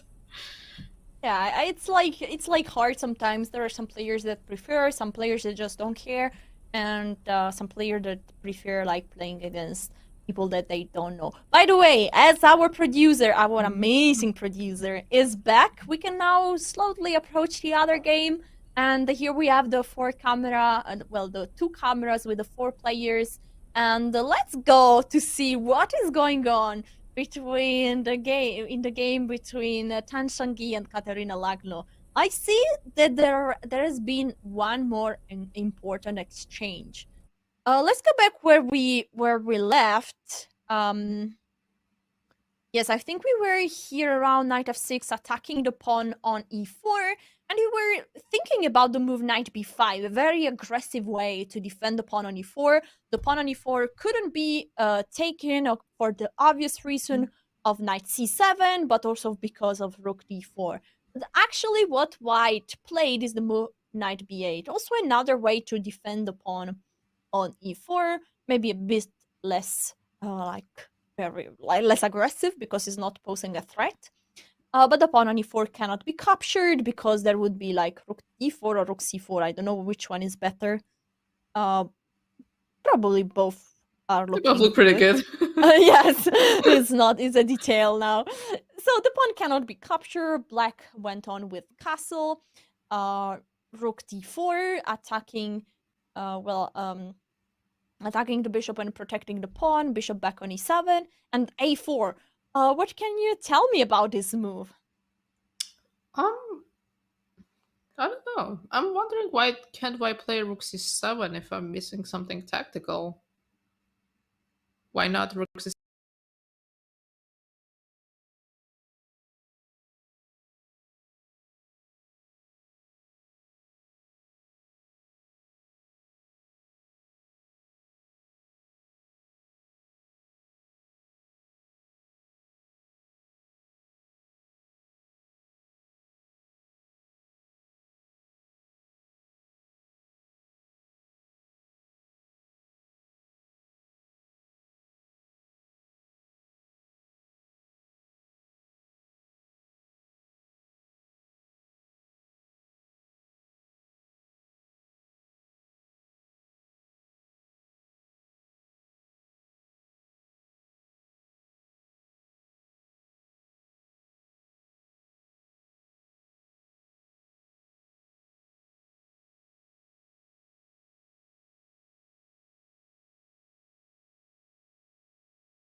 And welcome back to the 2022 FIDE Women's Candidates. I know that we left you in a very drastic way, but we are back. I'm Alessia Santero, we with FIDE Master, and I'm with the amazing Tatem Abrahamian, Women Grandmaster. So what is going on in the playing goal? So we see all the players still at the board, so there's still a lot of tension. So slowly we're getting closer to time trouble, as we have been here already for over 2.5 hours. So the clocks are ticking, clocks are running down, and we might see both games, some decisive moments coming up in time trouble already. Yes, which game? I think we will go back to the game between Tan Zhongyi and Katerina Lagno that we were discussing. And here we are. I think we will have the board big soon. And here we are. We have the move a4 that we didn't expect. I think we were considering like the move rook c7 and then what to play with black. This move felt very good, but there must be something that I don't know. Do you have some consideration now? Yeah, I think the move is bishop d8. Again, this Oh. backwards moves for black, and then take on b7, and then bishop goes to b6. I mean, I think bishop d8 was also the only move in the position. And then now we see this knight on b3 being controlled by this bishop on b6, and now this rook on d4 being challenged, rook on b7 kind of gets stuck. And the question is, where does this d4 rook go? Because it cannot move away from the fourth rank because the e4 pawn will hang. So once it moves away somewhere, maybe, I don't know, c4 or something, now maybe rook c8 is a possibility, like trying to remove this defender and again attacking this e4 pawn. Maybe rook d8 was a better choice, as I see the evaluation bar change, and challenging this back rank. I think Maybe this the other was the rook way on to d8. go. I don't know. I placed Yeah. the a rook, but I'm not Yeah, sure maybe rook f8. this makes more sense. Maybe Yeah, but I something see like like this. what I see like is that with rook on b7 stuck, this knight on b3 dominated, it feels like there is something for the pawn that white has captured, and white needs to be extremely careful. I mean, imagining this position a knight to d6, which is not so far away. I mean, knight e8, knight d6 is something serious to consider. And considering also the fact that this rook on b7 doesn't really have many squares, because if the rook would be on e7, then king f8 wins the rook. So there is some pressure here, and maybe white needs to play some very direct move like a4, a5, try to, attack the bishop and just give some more space to the rook. So that's why probably the move rook c7 was not the move played by Tan Zhongyi in this position, and she went for the move a4. So this is the position that happened on the board, but there are still a few more moves, so let's go so that we can catch up with the current position on the board. Rook c8 challenging the rook on c1. The rook joined the c file. Rook exchanged, and now rook d8. Attention, there is a back rank mate problem there. So white played rook knight f d2. So the d file is blocked. The pawn on e4 is protected by the rook still, which is very important, because if not, the knight on d2 would be a bit overloaded, because the knight needs to stay there, preventing rook d1 checkmate. Black played knight d7, rook c7, and well, this rook c7 looks strong, placing a rook on the 7th rank, but apparently knight c5. And I think this is the last move that we had, and this is so the current position on the board. Yeah, so now we're resolving things tactically. So taking on e7, I think, might actually lead to a lot of problems, because knight b3, correct? And then there's a lot of back rank issues. Yeah, let's show the mate, because it's always beautiful to show checkmates. And this is something that will not happen, but it's like the meaning of these tactical moves that we are seeing, no? This rook e7, knight take b3 works very well. Black is not losing a piece, but it's actually probably winning a piece, no? Because how do you... Maybe you have knight f1, but then rook d1. So Yeah. it's very hard to deal with this position. It's starting to look a bit problematic for white already, and I feel like the tide is turning. I feel like black has the upper hand, and I think actually Katerina Lagno, even though all the games ended in a draw, she was always on the better side of all the draws in this position. And again, we see in all the games, and again we see like things are starting to turn her way. I have to say, I didn't love how white handled this position. I didn't like this knight fd2, like defending this back rank mate kind of Yeah. artificially, I and feel then like moving the h3 rook. was just simple, no? Like king Maybe. f1 here or f3 or something. Yeah. Even after knight fd2, maybe just go f3, just defend the pawn with a pawn, so it's just forever defended. Open square for your king, maybe king f1, king e2 here. But like this back rank issues, they even in the end game, it's a huge problem. And now black is resolving things tactically, and she is up on time, which is really interesting because I have played Zhongyi several times, and she plays really quickly. And I think maybe it has cost her some points because one time I drew her and I had like a horrendous position. She had like two rooks and several pawns against the queen, and then ended in some kind of a perpetual. But she was just playing so fast, and then I felt like I was under the pressure the whole game. But now we see that she's actually getting low on time. She has 12 minutes, and we're on move 24. We're on move 24. Yeah, so now she has less than a minute for each move. So I feel like the tide has turned, and I feel like she's actually the one under a lot of pressure in this position. And I think that move that you mentioned, knight b5, was a critical moment in the game, and she played knight b3. And that's when things really started to turn around in this game. And now she has to find a way to deal with these back rank issues. Because black has a big threat in this position of simply taking on b3, winning a piece, and also bishop d6. This rook looks trapped. So there's a huge threat in the position. So for example, if let's say I want to defend my back rank, I play king f1, then bishop d6 comes, and we see that the rook is in a very bad position. Sorry, I didn't hear exactly. Could you repeat like what you said before the audio was having? Oh yeah. Oh. No, I was saying that there's a big threat by black to play bishop d6, and the rook on c7 is trapped. Yeah. Yeah, bishop So d6. let's say if king f1, let's say like I want to defend from the back rank, now bishop d6. And the rook is trapped. Oh my god, maybe considering the fact that Zhongyi is now using some time to make the next move, can be a possible speculation that she might not have considered a strong move knight c5. Yes. Yeah, because because it's just such an unpleasant move to face, and it's always such an unpleasant feeling, right, when your opponent makes a move, which is a good move, and you didn't consider it. It feels like a cold shower. And now I think, another way the tide has turned, because up until this point, black was the one who had to find like correct moves, right? Because white was putting pressure, so black was the one who had to find the correct moves to keep the balance, to not end up in some kind of a much worse position. And all of a sudden, white is the one who has to find this kind of moves, which is another unpleasant feeling because now the pressure is on her. Tetev, I can't stop myself from asking this question. Chat is asking one more time if h4 here is the move. So what do you think about the move h4? Actually, h4 also runs into bishop d6, which is the same problem as king f1. Come on, guys. Come on, guys.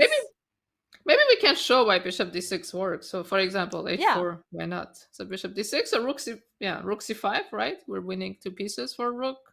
Well, for a very short time because d2 is hanging, no? Yeah, so that's a problem. So white actually has to find a move in this position where she doesn't end up much worse. Because I already think black is doing well, so white has to find some kind of move. And she did play a move. Oh yeah, she took on c5. With the knight. Okay, so we're expecting rook d2.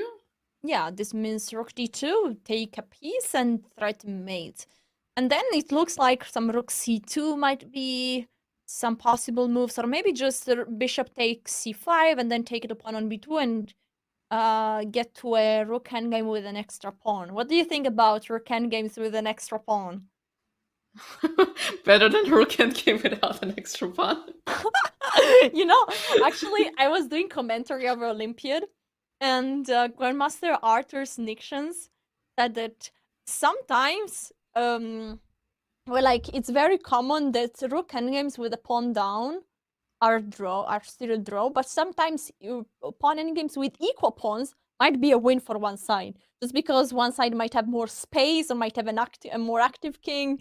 So sometimes, you know, give away a pawn in order to activate your piece can be a very important defensive technique. So was the point that he was making, and that's why I was asking this question, a bit provocative, of course.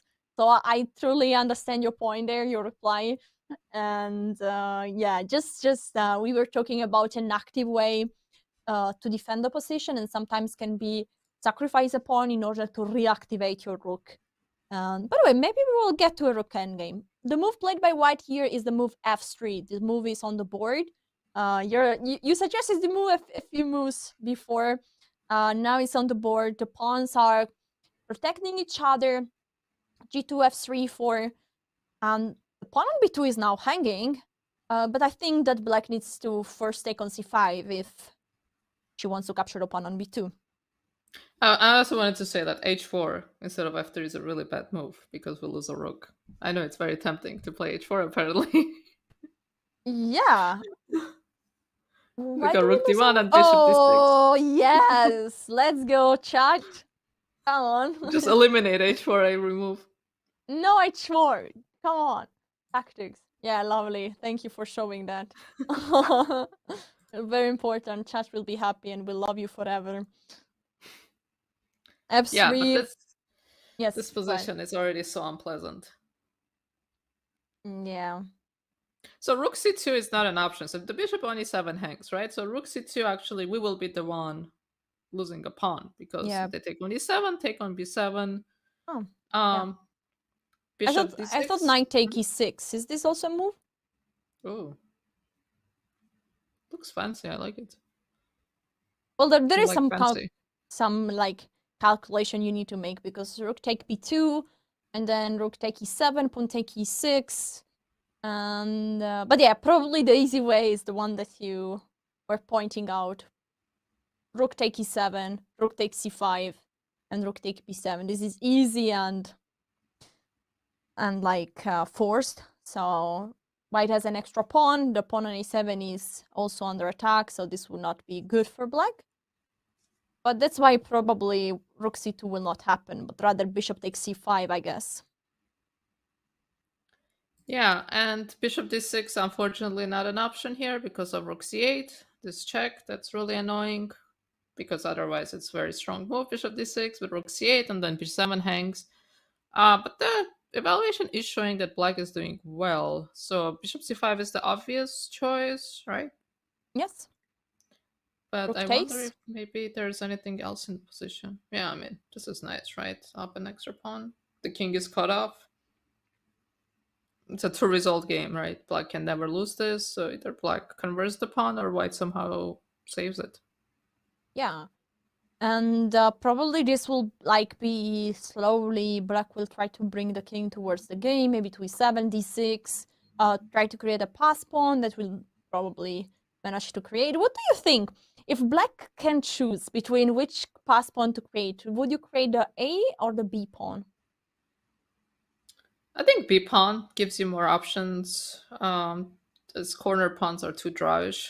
I mean, they give more drawing chances. I think a b pawn is better because let's say if we imagine we have a passed b pawn and our king runs, so like our king would get like kind of boxed in on the a file. At least on the b file, we have two files to get out, right? On a file and the c file. But Yeah, I'm also wondering, yeah. But I'm also wondering instead of bishop c5 if there's maybe something else in the position that we're. And let's go then back to the current position. This is the current position on the board, and it's not a surprise that Katerina Lagno is spending some time. She clearly sees that she can go for bishop takes c5 and win the pawn on b2, but is there anything better? Because in this position, I would really like to keep the bishop, right? Because this king is so weak all of a sudden. Ooh, can you play bishop f6?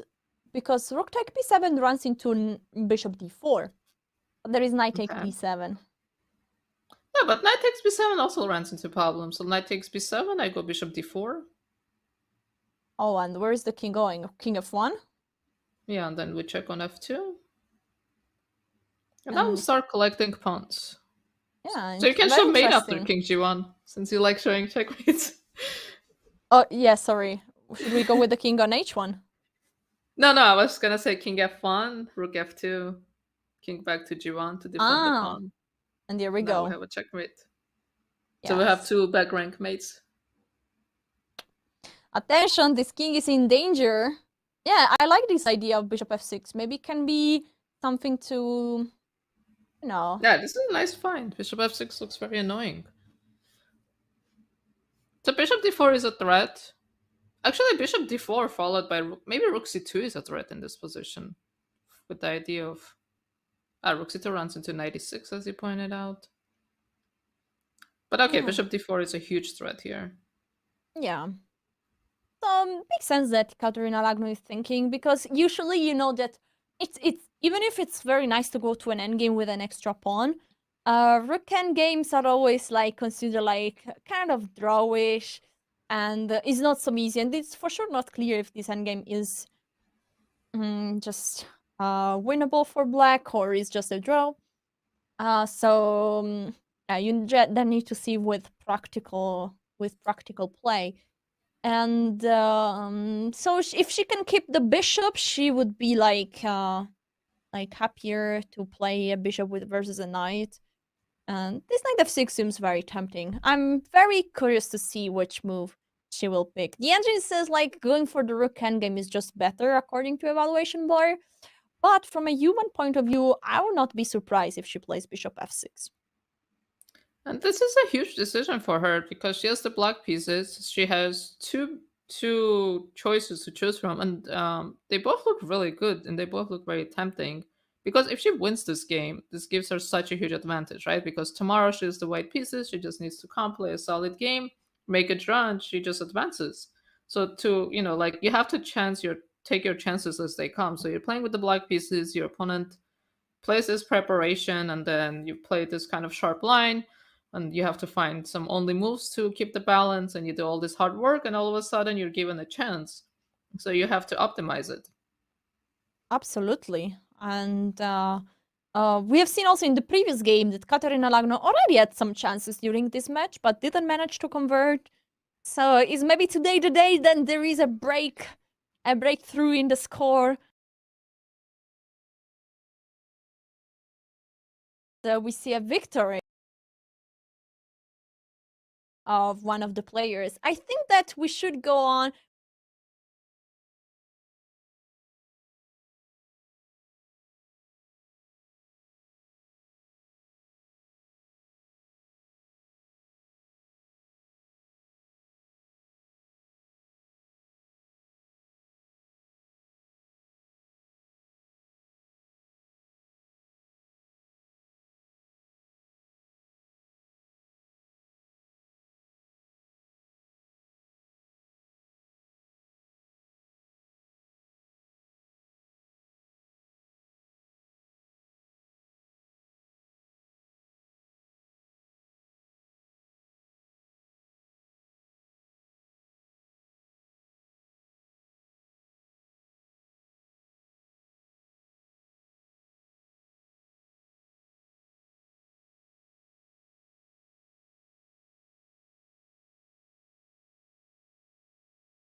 And we were discussing about this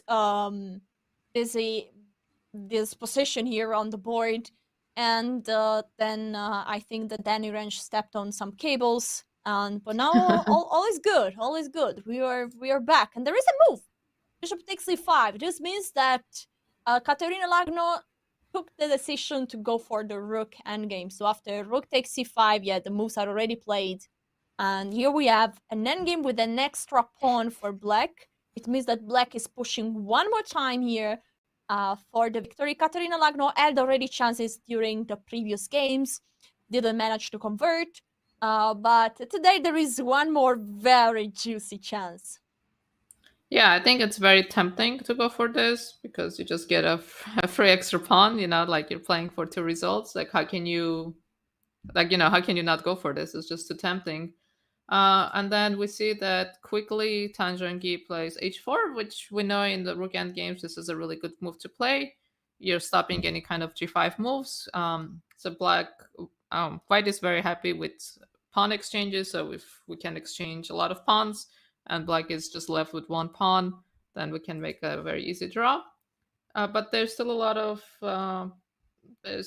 good chances for black to convert. So now we're going to see what her plan is going to be. So at some point, black is going to need to start bringing her king. So what h4 also does is allows white to maybe play king h2, king g3, and try to bring her king. And another problem in white's position is this king is cut off and this g2 pawn is constantly hanging. But the big question is, how is black going to create a pass pawn with this 2 versus 1? So we know we have majority, we have 2 versus 1, but it's a matter of creating a pass pawn. And I think white should make big effort not to allow black to create a pass b pawn and leave black with the passed a pawn. I think this is a very important for white's defense. Yeah, makes sense. I also I think like we had a stage with the Italian national team where we started this endgame with like 3 pawns on the king side for each side, and then with the a or with the b pawn extra for one side. And the b pawn just had so much more chances for a victory, just because in many of those endgames you need to bring your own king closer to the pawn to support the pawn, and the way to reach the b pawn and to go back to protect your pawn on the king side is just much shorter, 2 tempo shorter if the pawn is on the b rather than the a file. So you pointed out many a file are just drawish if many things are gonna be exchanged. So I feel like black would really love to have a b pawn rather than an a pawn. And the move g6 is the move played, so I think like this gives some possibility for h5, and also to avoid that white is taking too much space. By the way, I just had a thought that h4 is on the board, so I think our chat will be very happy about that. And soon maybe also h5 will be, the pawn will block each other. The king is going on h2 and probably toward g3 as we mentioned before. And how is black going to create a pass pawn? b6 a6? Can this be a way? No, because b6 we will play rook c7, and then what will be b6? No, b6 rook c7, a6, and I will just attack that a pawn, and I'll force you to put a pawn on a5.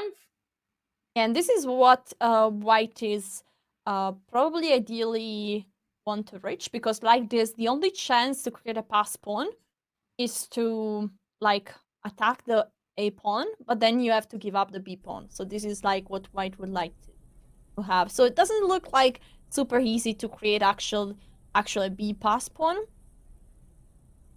Maybe rook b4 is a good way to start. Rook b4, maybe rook c7 still.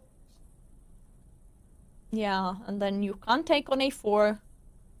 And maybe white can avoid black to create a b pass pawn. So what did we try? We tried b6, rook c7. Is there something clever we can do after that? So a6, rook a7, that didn't... Yeah, this is what we saw. a6, rook a7, then a5 is basically forced. Well, there is also b5 that you can try, but after rook take a6. Doesn't look Yeah. like any exciting. Yeah, we just lose our pawn immediately. We don't want to do that. Okay, we have a move on the board, and players are taking it slow. King g7, king g3, actually 2 moves on the board. Also, let's have a look at the time. The time is really getting shorter. Both players are having around 10 minutes on the clock. Katerina Lagno has a bit fewer time. And we are at move 30. Move 30. So still 10 moves to go. And I see there is a poll in the chat. All rook endgames are drawn. And you can choose what you think about rook endgames. I think this is a very famous quote, of course, about rook endgames being drawish. All rook endgames except for this one. Yeah, let's hope so. I mean, I'm honestly, as a commentator, I'm not cheering from one side, but I'm cheering for like fights, big fights, and hopefully for a decisive result, because it brings like much more emotion. Then somebody needs to come back, and it's like, you know, it's a bit more exciting than another draw. But of course, we just wish players to try to find the best move, and then whatever results, we'll be happy with it. This happened in Pool A, right? Muzichuk lost to Humpy and then she made a comeback. Yeah. And then she knocked her out. Well, that's the beauty of chess, I think, and that's why it's very nice to have like matches, because it's not everything decided on one game, but there are like more emotion. I feel like personally, I love the format of 2 games match rather than 4 games. But okay, this format gives a bit more time to players to try to score results, and yeah, we will see what happens. And game 1 and 2 didn't seem to be decisive, so we need 2 more games, of course.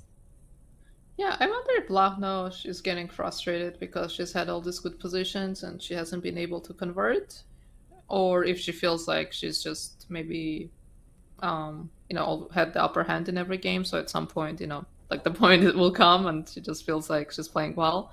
So I wonder what her mental and emotional state is like right now, or just in general after having 2 good positions and trying, and now again only 2 result game because Black will never lose this, so Black either wins or White holds this.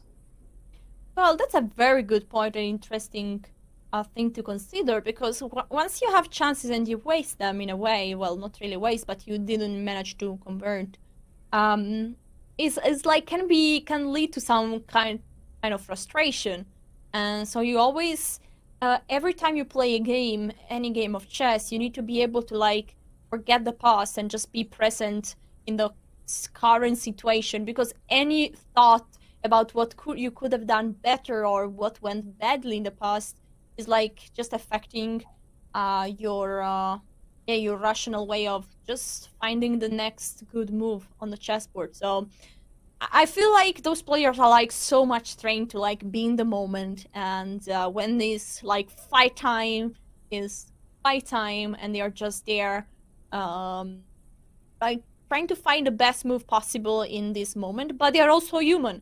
And we have all moments where we think, oh, I was about to say a bad word.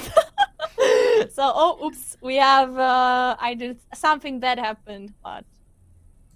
This is why we keep going offline. Yeah, sure, exactly. It's every time that some commentator says a bad word, we keep going offline. Vic is just, but no, this time I managed to stop myself, so no technical problem there.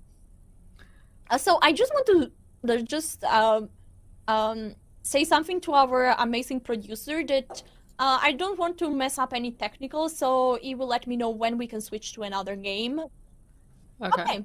Our producer says that he's ready to go to another game. So let's go back to Kosteniuk, Alexandra Kosteniuk and Goryachkina, and let's pray that everything will be good. Yeah, last time you called him amazing, something bad happened. So. Yes, exactly. I'm not afraid. I mean, do we say like the not so amazing producer? Our average producer. Oh, you just said me that I'm fired. It's okay. You'll find a better job. Okay, thank you. Oh wow, a lot has happened in this game. So we have this is the current position. should we go shortly back to see what happened before? We left this game really a few moves ago, but then I want to be fast to the current position. Yeah, because a lot has changed in this position. It's just like the structure, the queen. So let's see how we got here. Yeah, let's just see shortly. There was knight h5 going towards f4. This is the last move we saw. Rook c1 attacking c7, but black is just ignoring it. This means going for some counterattack. If white takes on c7, maybe there is some possible knight take h3 check. I think 92. I think queen c7, right? Oh, just 92 even 92, better, yeah. surely. Yeah, so the queen takes c7 is not an option. Knight e1 is the move played. And d5 happened right now. King h2. I'm sorry, I'm going a bit fast on these moves because there is like a very exciting current position that I want to spend some words on. Pawn takes, queen takes. Knight d5. The knight was is now attacking the pawn on b4. Knight d3, defending it. Queen f5 offering a queen trade, and that happened. And now white took with the e pawn. This means that the pawn structure is now back together. Black has 2 pawn islands, c7, b7, b6, and the pawn on the king side, f5, g7, h6. Instead, white has a bit weak, a bit weaker pawn structure with b4 and e4 being isolated. So the last move played is rook c6, and this is the current position on the board. What's going on? I really feel like things didn't go Kosteniuk's way. Oh, rook f6. Okay, but like I really think things went really well for black because now white's structure is compromised and now white's bishop is just bad because if we can visualize this d3 and g6 knights off the board, then we have a very classical example of a good knight versus a terrible bishop because the knight on d5 is just dominating this bishop on d2. So I think maybe that's the end game she's going for. She wants to exchange these rooks, put a knight on d5, and now the pawn on b4 is weak, the pawn on d4 is weak. So I really feel like black has the upper hand in this position and more time on the clock. So this is starting to look kind of bad for Kosteniuk. Wow, this feels like the story is repeating again because also in the past few games, Alexandra Goryachkina had the better chances to try to fight. So we might have like the same story in both matches. Will they finish in the same way as the previous day, or will something change? I don't know, but time situation on the clock is 4 minutes for Alexandra Kosteniuk, 9 minutes for Alexandra Goryachkina, and move 32. This means that 8 moves are still a lot. Actually, the rooks just got exchanged, so this means they are like 7 moves away. And what do you think is which side do you think is having the upper end after the rook exchange? I'm not sure if it was good to keep the rooks on or not. But okay, so like black with exchange the rook, so white gets a 10 point with this exchange. I think it's critical for white to play this 95 move and like try to create some kind of counter chances, or because otherwise this position just looks kind of bad. But yeah, that's actually a very good question. Who this rook exchange benefits? It's hard to say with like so quickly. I feel like this is one of those positions you have to sit down and think very long. But she played rook f6. I think she played it quite quickly, no, with black. Yeah, but she has those just 4 minutes. She cannot take like 10 minutes and think because the arbiter would probably tell her that time is finished. Yeah, that's the problem, right? Like in this kind of situation, you have to make a quick decisions, like snap decision. Am I keeping rooks on or am I trading them off? And of course, taking on f6 is the easier decision because then you get another move in. But like she's thinking again, so she's not sure what to do. So I think she needs to play 95 here and maybe 95. Like if black takes, I think that's good for white because at least we fix our structure a bit. So I don't think black is going to take. Black will play either 97 or king h7. No, I think this is already pretty good because we have a pass pawn. So I think here we're happy. Yeah. So I don't think black will take on e5. I think black will do something about that knight. And there is a move is bishop d2, not 95. It's a strange move because it feels like it was not needed. Unprovoked. Because yes, Yeah. So but sometimes you just need to make a move, and time is really short. 3 minutes are not too much.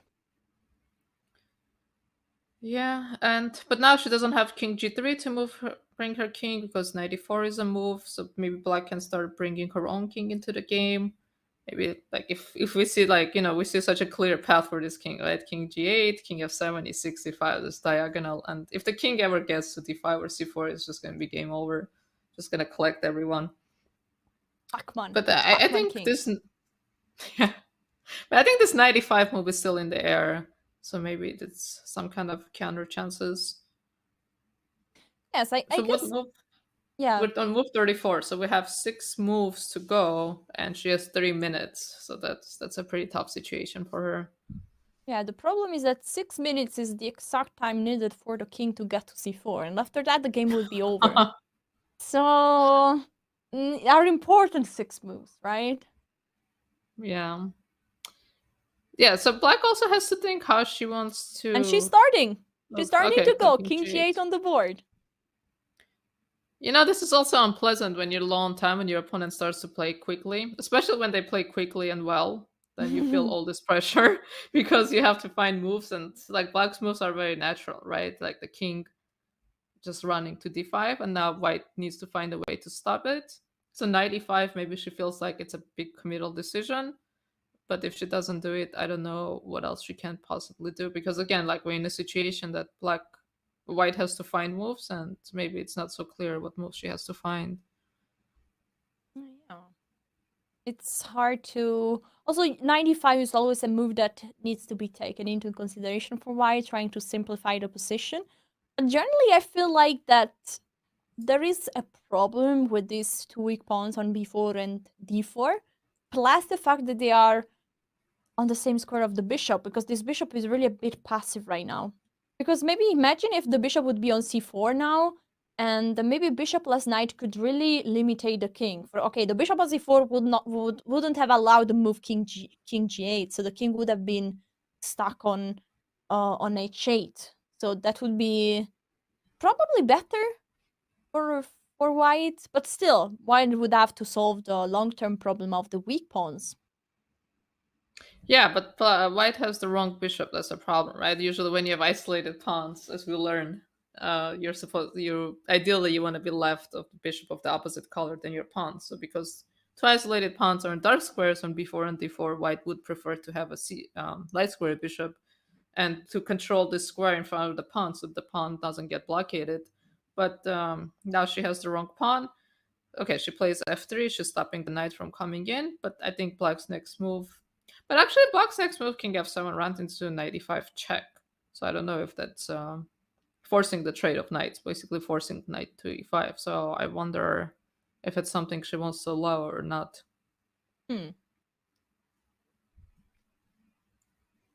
So let's say king f7, knight e5, and what will that lead to? So we have to take. So the knight will go somewhere. The knight will go to d5. And then the king is getting to e6. So we'll put a pawn on f4. Yeah, but I feel like c5, c4, c3 might happen really fast.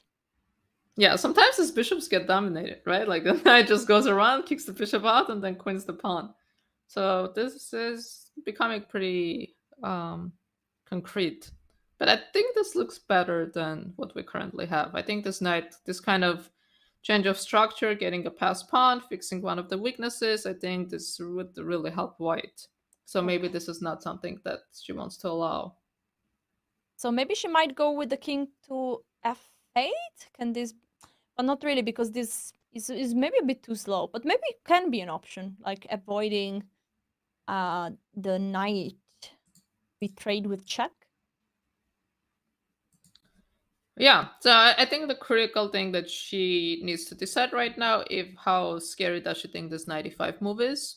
And again, like for Kosteniuk, it's also a pretty committal decision, right? Because again, changing the structure, changing like the pawn structure, and changing like a big structural change for and that leads to like the change of the flow of the game, because Yeah, of she's course, gonna get a pass irreversible pawn. change also. Right, you're getting a pass pawn in the center, but then your opponent gets a pass, like an outside pass pawn, and then knight versus bishop, where your knight is dominated. So that's also a difficult decision to make, and she has 2 minutes to make this. So if Goryachkina plays king f7, she has to decide if she's going to play knight a5, but I think she will have to out of necessity, I because see. I don't see any other moves for white, because once the king goes to e6, knight e5 is not an option, and then we see the king just runs. Wow, and this is, it feels like some important decisions are going to be taken in the next move by white with 95. And I see the time and I get like nervous for the opponent, because 5 moves to go before move 40 and just 2 minutes on the clock. This means that you have less than 1 minute for each move on average. So this looks scary. Goryachkina has also 5 minutes on the clock, so the time is getting shorter for everyone. But Did she make a move yet? No, she didn't not make a move yet. yet. Not yet. What move do you say will be the move that will be played? I think king f7 will be played. King f7. It's a very logical move. Because Let's what see. else can she do? She can move the g6 knight, because the knight will go to e5. She can play knight d5, but I'm not sure. Knight d5, then king g3 immediately comes. At some point, she needs to continue bringing her king. So at some point, she does need to make one of these moves, either king f8 or king f7. Yeah, I see. Let's see. I'm curious. I see the live camera. Both players are at the board, and they are very looking very intensely at the chessboard, especially Alexandra Kosteniuk, because we see a bit more of her face right now. And is she even blinking? I don't know. Yeah, I mean, she always looks very intense when she plays chess. She's like always super focused, always like, sitting at the board, like looking very intensely, calculating. And I mean, she's a very like pleasant, nice person when she's playing chess. She's just so focused and so concentrated. And we do see king f7, which I think is Yeah, a we saw very it in logical move. 4K. And I feel like we might see a move soon. I see like the live camera showing the position very big, together with the time, the clock that is ticking under 2 minutes right now. And again, this looks like it's a very important decision now. Do you go for 95, or if not, what else? Do you go with knight g3, trying to bring also your own king? But white is really very slow bringing the king in. Yeah, the problem is the king goes to g3 and then the king is stuck. So the king will have to go to f2, e3, but the black king, once the black king starts advancing, it's going to be very bad. I think 95 has to be played. But again, committal decision with no time on the clock. And we see she's checking her time. She knows she's under pressure. She knows this might be the decisive move of the game. Like if she doesn't go 95, if she plays something else, her position might fall apart very quickly. Yes, indeed. And now she's under 1 minute on the clock. This looks scary, and she's making a move. I think I couldn't see this, but yeah, it's 95. It's 95, and Goryachkina took it immediately. So this gives some, it makes the 40 move faster, because we are already at move 37 now. So just last 3 moves. Also, the knight on f6 is attacked by a pawn. So probably you're gonna see one move between knight d7 and knight d5, and this leaves us with just 3 more moves before move 40. Yeah, that was the nice thing about 95, right? It was 2 moves, so she got a minute back on the clock, because the players get 30 seconds after each move. So the knight has to decide where it's going. So the knight can go to d7, but I think white's next move is also going to be f4, because if we imagine this position, if the knight goes to d5 and white doesn't go f4, then black will play f4, and then we can see how easily this e5 pawn might fall. So I think the next few moves are also going to be done quickly. But I guess it's a matter of, calculating if knight d5, f4, c5 can be very dangerous very quickly. But I think the white king is close enough not to allow this. And also after knight d5 and f4, which knight d5 is the move she played, and after f4 we do get a defended pass pawn, which is like the best kind of pass pawn we can have. And now the king. So the good thing about having a pass pawn, one of your opponent's pieces, is to always, keep an eye on it. You cannot just let a pass pawn be. So it limits your opponent, and she did play f4. But I still think black is the one with the upper hand because it's a central pawn. It's easier to stop. So the king will go to e6, the pawn will go to c5, and white is going to suffer in this game still. Maybe g5 at some point. Yes, some difficulties. Indeed, position is not completely solved for white. White still needs to face some problems. And let's remind our viewers what is happening at move 40. It's not a tequila shot. It's not like some crazy suggestion that chat is making. The game is not over.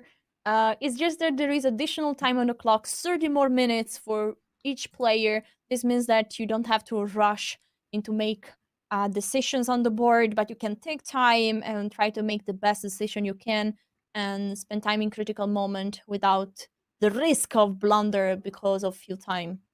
We are move 38 right now. This means that white needs to make 2 more moves, black needs to make 3 more moves. And look at the time situation. They are very similar on the clock. 2 minutes versus a bit more, like 50 more seconds. And it's black to move. Which move would you play, like instinct? How do you reply to f4? King e6? Yeah, king e6, but c5.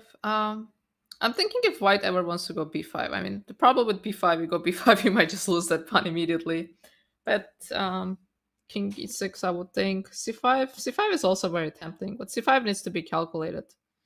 We can actually try it, right? c5, let's say takes, king g3. Yes. And then c4. This is also a very good way to lose this pawn. She played king e6, which is a more sane move. No commitments necessary. We don't want to make commitments with no time on the clock. Doesn't make sense to do that. Especially when you're 2 moves away from reaching time control. Yes, indeed. And it feels like king e6 a move that you will make anyway at one point. And but now how is the king going on? You need to move the knight away from d5. Or to go like knight king d7, king c6, which is a bit a more unnatural way to move the king. Maybe she can. Is it possible to get the knight to e4? Because every square where you can get to e4 is covered, right? So maybe the knight cannot get to e4. But the thing is, she has a lot of flexibility. She can move her knight to e7, the king to d5, and then maneuver the knight around, maybe put the knight on e6. And like this bishop is just dominated. Always tricky when there's a knight on the board. These knights start to hop around. It becomes kind of annoying. Yeah, it feels like it's a very nice position to play for black. Just much easier to play. As you said, you can just maneuver your pieces. I like a lot a 97 king d5 and then try to bring the knight on e6 as you mentioned with knight d6, knight f8, knight e6. This would be a path. Sometimes even the king might get to e4 and then the pawn on f4 is under attack.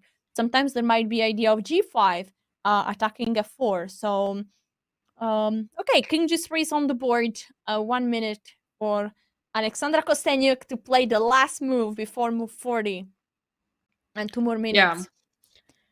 Move 40 is such a critical move. Sometimes we just blunder on move 40. And so is move 41, because you take a deep think and sometimes, as we said, long think, wrong think. You think too much, you make a bad move.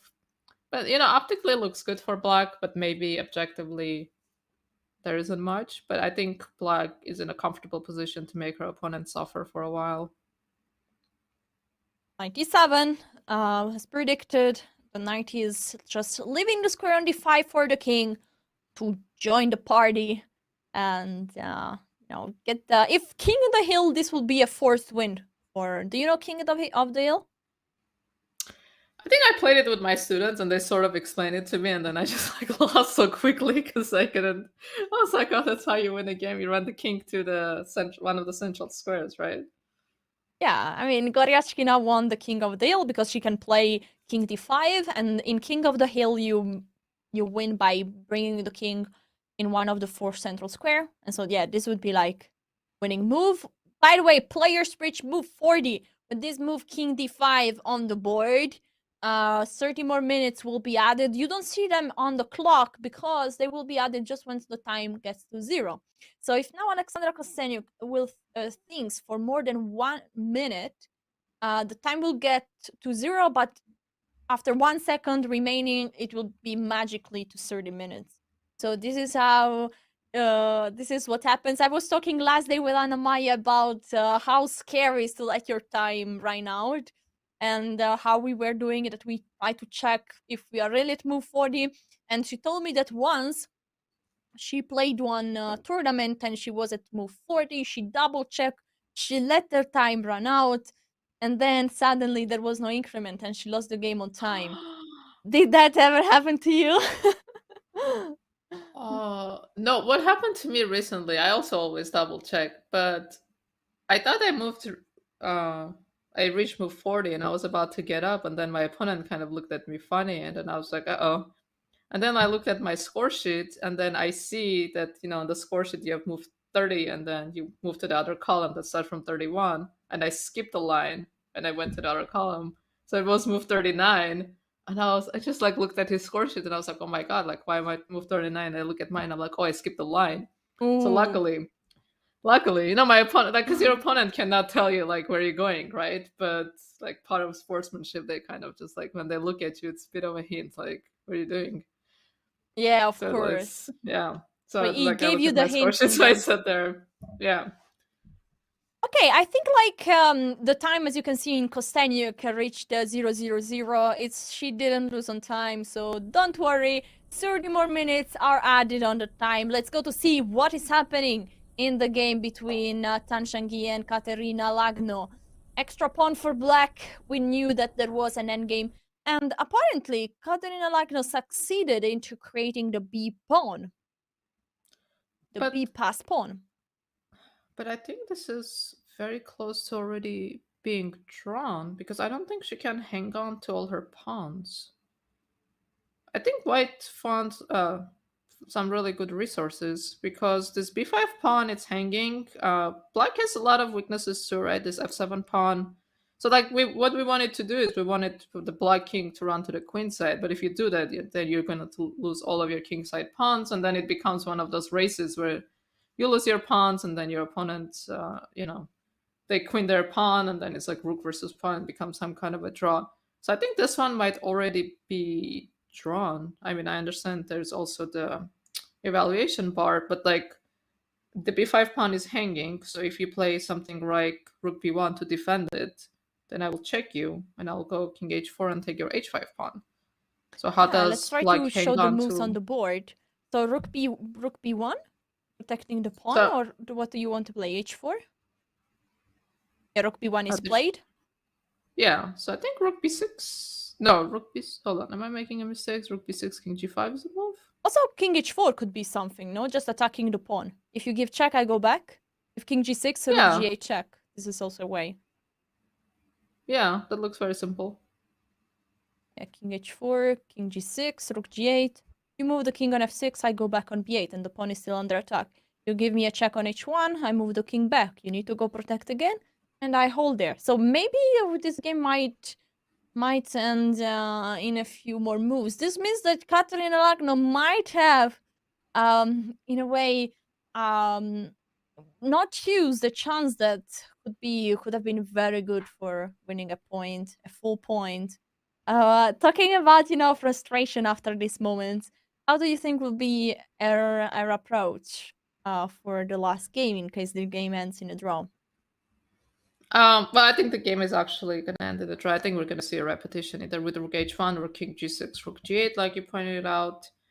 Yeah, I mean, I understand this frustration. You feel like like your opponent is slipping away, but on the other side, you also feel like like I'm always better.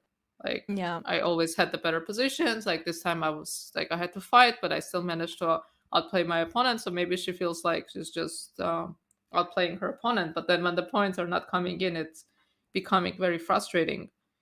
Just But the next something game, she got. has white. Yeah.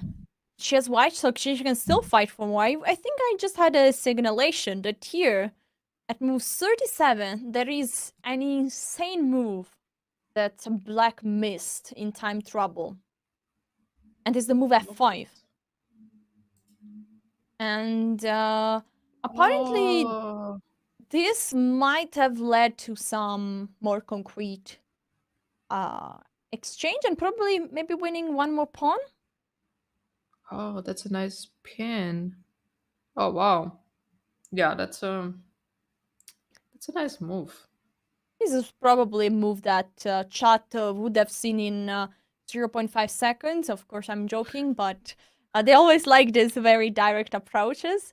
But yeah, pity because it's then hard when you have always chances, but again, it didn't work. But I agree. I think the right mentality for Katerina Lagno to approach in the next game would be like, I always had the upper end. I will go there playing with confidence and try to take my chances. If it doesn't go well, I'll still have the tie breaks and I can keep fighting. Instead, Tan Shangyi can just, be very happy and try to have a fresh restart. She managed to hold also very hard position. So she maybe might be confident that if she gets the chance, maybe she will be the one using it to get a full point. And we are seeing this repetition. I think, well, it hasn't repeated yet, but I think we are going to see a repetition. So I would predict this game would be ending quickly. Would it be possible to see how we got here? Of course, of course. Let's go shortly back to the move. To the moves. So I think we saw king h2, king g7, king g3. And now rook b4 attacking the pawn, this move that we were talking about. a5 played by black, so not rook c7, but a5, b6, a take and take. So white allowed black to get a b pass pawn, but then things didn't go well after e5, rook b7, king f6, and h5. Very important move. Just making pawn structure look funny. King h4 attacking the pawn, king g6. Now black is 2 pawns up, but seems things doesn't look easy, no? Why is f5 not working here? Well, it's white's I know. turn. So white played what? What did Yeah, white play it's here? rook b8. Sorry. Oh, And so now rook f5. b8 is a mistake. Maybe she needed to play like rook e7 in this position and attack the pawn. Maybe I'm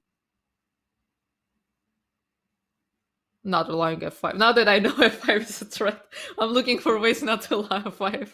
Yeah, maybe king g3, now that I know that f5 is a threat, and I'm looking for ways not to allow this, because, it feels like you remove the king, and honestly, the extra pawn of white engine is laughing at me again, but the extra pawn on the king side is not really decisive, no? Yeah.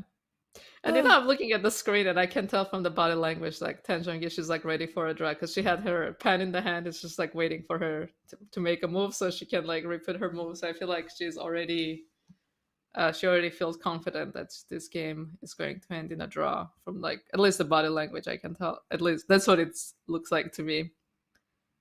Yeah, makes sense. Makes sense. Okay, so here was playing rook b8. That was apparently a mistake because allowed the resource f5. And here this didn't happen, so then we had what we saw in the game. And h5, e1. And let's go to the current position. Maybe we might soon even go with the board big, because I think like this is like the last few moves of this game. And here we see in the big board a very focused Katerina Lagno. I don't think she's really thinking about the next move, but she's rather slowly start to accept what happened today. Yeah, I agree. She's probably like I mean, she's probably trying to see if there's any kind of way for her to maybe give up this H pawn and try to push with this B pawn. I don't think that's realistic, so I think she's maybe reliving the game and maybe going through some emotions of the game. The rook endings are just so difficult. It's just so difficult to play them, to defend them, to try to convert them. There's just so many problems, so many missed opportunities, and so many um, I can techniques read that we need to know. some disappointment in Katerina Lagno body language, and we can understand. But as you say, rook hand games are very hard to play, and it's not a coincidence if we say that rook hand games are always a draw. So I don't know what was the result of the chat poll. So if they were voting that yes, all rook hand games are a draw. It's not always like this, but it's really hard to break through because there are always so many resources. Sometimes you have your pawn down, but you have like these chances right here, like giving check, check, check, and the king cannot defend them all. Cannot defend h5 and cannot run towards the b pawn. And so it's like very tough. But Katerina Lagno is still using a bit of time because she thinks like this position it's not yet. Maybe she's trying to see if there is anything. Maybe she wants to give away one pawn and try to keep playing with the pass b pawn. Yeah, but I don't think she also doesn't want to take some risky decisions, right? All of a sudden, king takes on h5, the king goes to f5, starts taking other pawns. No, I think, I think we're going to see repetition very quickly. The rook will go quickly to b8, so we cannot take on h5 here. Maybe we can show why not, because rook h5 also looks like a reasonable move. But we see the power of passed pawns, because after rook h1, trading rooks, and our pawn runs. And goodbye. Pawn is too fast. So rook b8 very quickly. And now Katerina Lagno is one more time forced to protect the pawn on h5. As you said, probably leaving the pawn h5 at his own destiny is not the smartest of the approaches, because it would also be risky, no? In a way. Yeah. Take the pawn, the king goes to g5, and then all of a sudden who's pushing for a win. Yeah, I think this game will be quickly. Okay, we said this like 10 minutes ago, but I don't see anything else other than a repetition in this game already. Yeah, let's try to put king f6. I want to see how danger can happen. So king f6, king take h5, king e6. The king is trying to go towards the pawn. I don't know, what do we play here? g4 or king g5 or g3? Maybe king g5. G5. And let's say white is pushing the pawn. I can check you. Rook b6. No, from b6. I want to keep an eye on the pawn. Then go king f5. Yeah, and then suddenly things are getting hard, no? Yeah, suddenly things are not looking so good anymore. Yeah, so indeed, taking too much risk can lead to problems. Okay, let's see. Let's see what Katerina Lagno will choose. I think like it's like sometimes this is the mistake that I do so many times in Blitz. I was pushing. I was like the one that was fighting for a win. I get a drawish endgame, and then I take the risky decision, and I lose the game. And this is how you lose, like winning position that you were about to win, and you give back the full point. Yeah, this emotional ups and downs are very difficult to handle in chess. Like, we have to learn how to let go as we're playing, because you have the winning position, then like you get so emotional, like how could I do this, and then you can't forgive yourself, and then one mistake turn into 10, and then game is over. Indeed. What do you think? Should we try to move towards the Alexandra's game? I feel like this will require some more minutes. So let's go to the playing goal situation. Here we see the 4 players all sitting at the board. 30 more minutes were added on the clock, and here we go towards the game of Alexandra Kosteniuk versus Alexandra Goryachkina. We see a king that went to d5, and now the knight is on c6. Let's see just a few moves what happened. So we were at move 40, king f3, king d5, g4 happened, g6, bishop e1, and knight c6. Bishop e1 does not feel good. This is not a move you're happy to play. So, okay, so we see the eval bar drops low. I see that. And it feels... So what I can see happening is my king somehow penetrates, because now you cannot push the pawn, right? Because I have knight d4 and I can get the pawn. And the bishop on e1, so let's say I go knight d4. What do you do? Yeah, indeed. Knight So you d4. cannot go king g... No, knight d4. Oh, sorry, knight d4. So I check you. Okay, it's white to move at this point. Oh, really? Oh, sorry. Oh, that's why. I was like, okay, knight d4 is just winning, I think. But okay, in this position... So knight d4 is a threat, I think. Yes. So what does white play here? I feel like generally we can say that the king on d5 is just very strong, and the knights are advancing. Maybe in the meantime that we lead towards a break, let's have a look at what is the situation in the playing goal.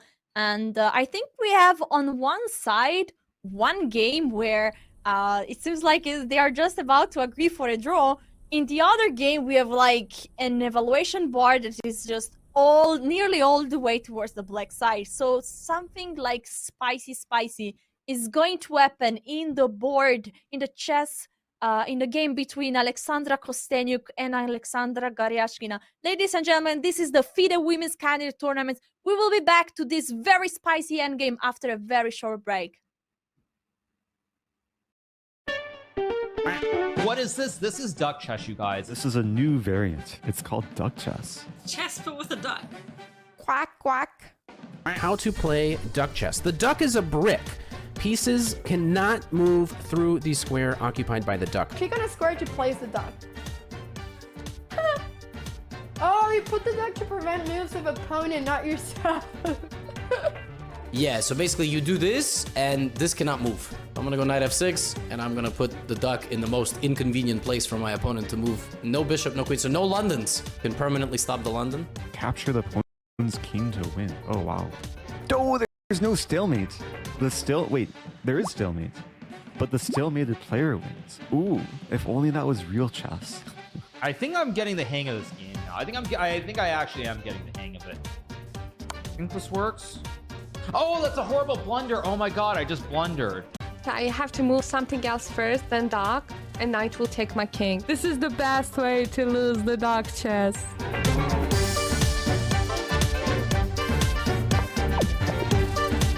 Those some real bullet skills right there, boys. This is the first time winning duck chess. That's so exciting. Oh no! No! Mouse slip! No! I won! Yeah! Duck chess champion! Give me those points, baby!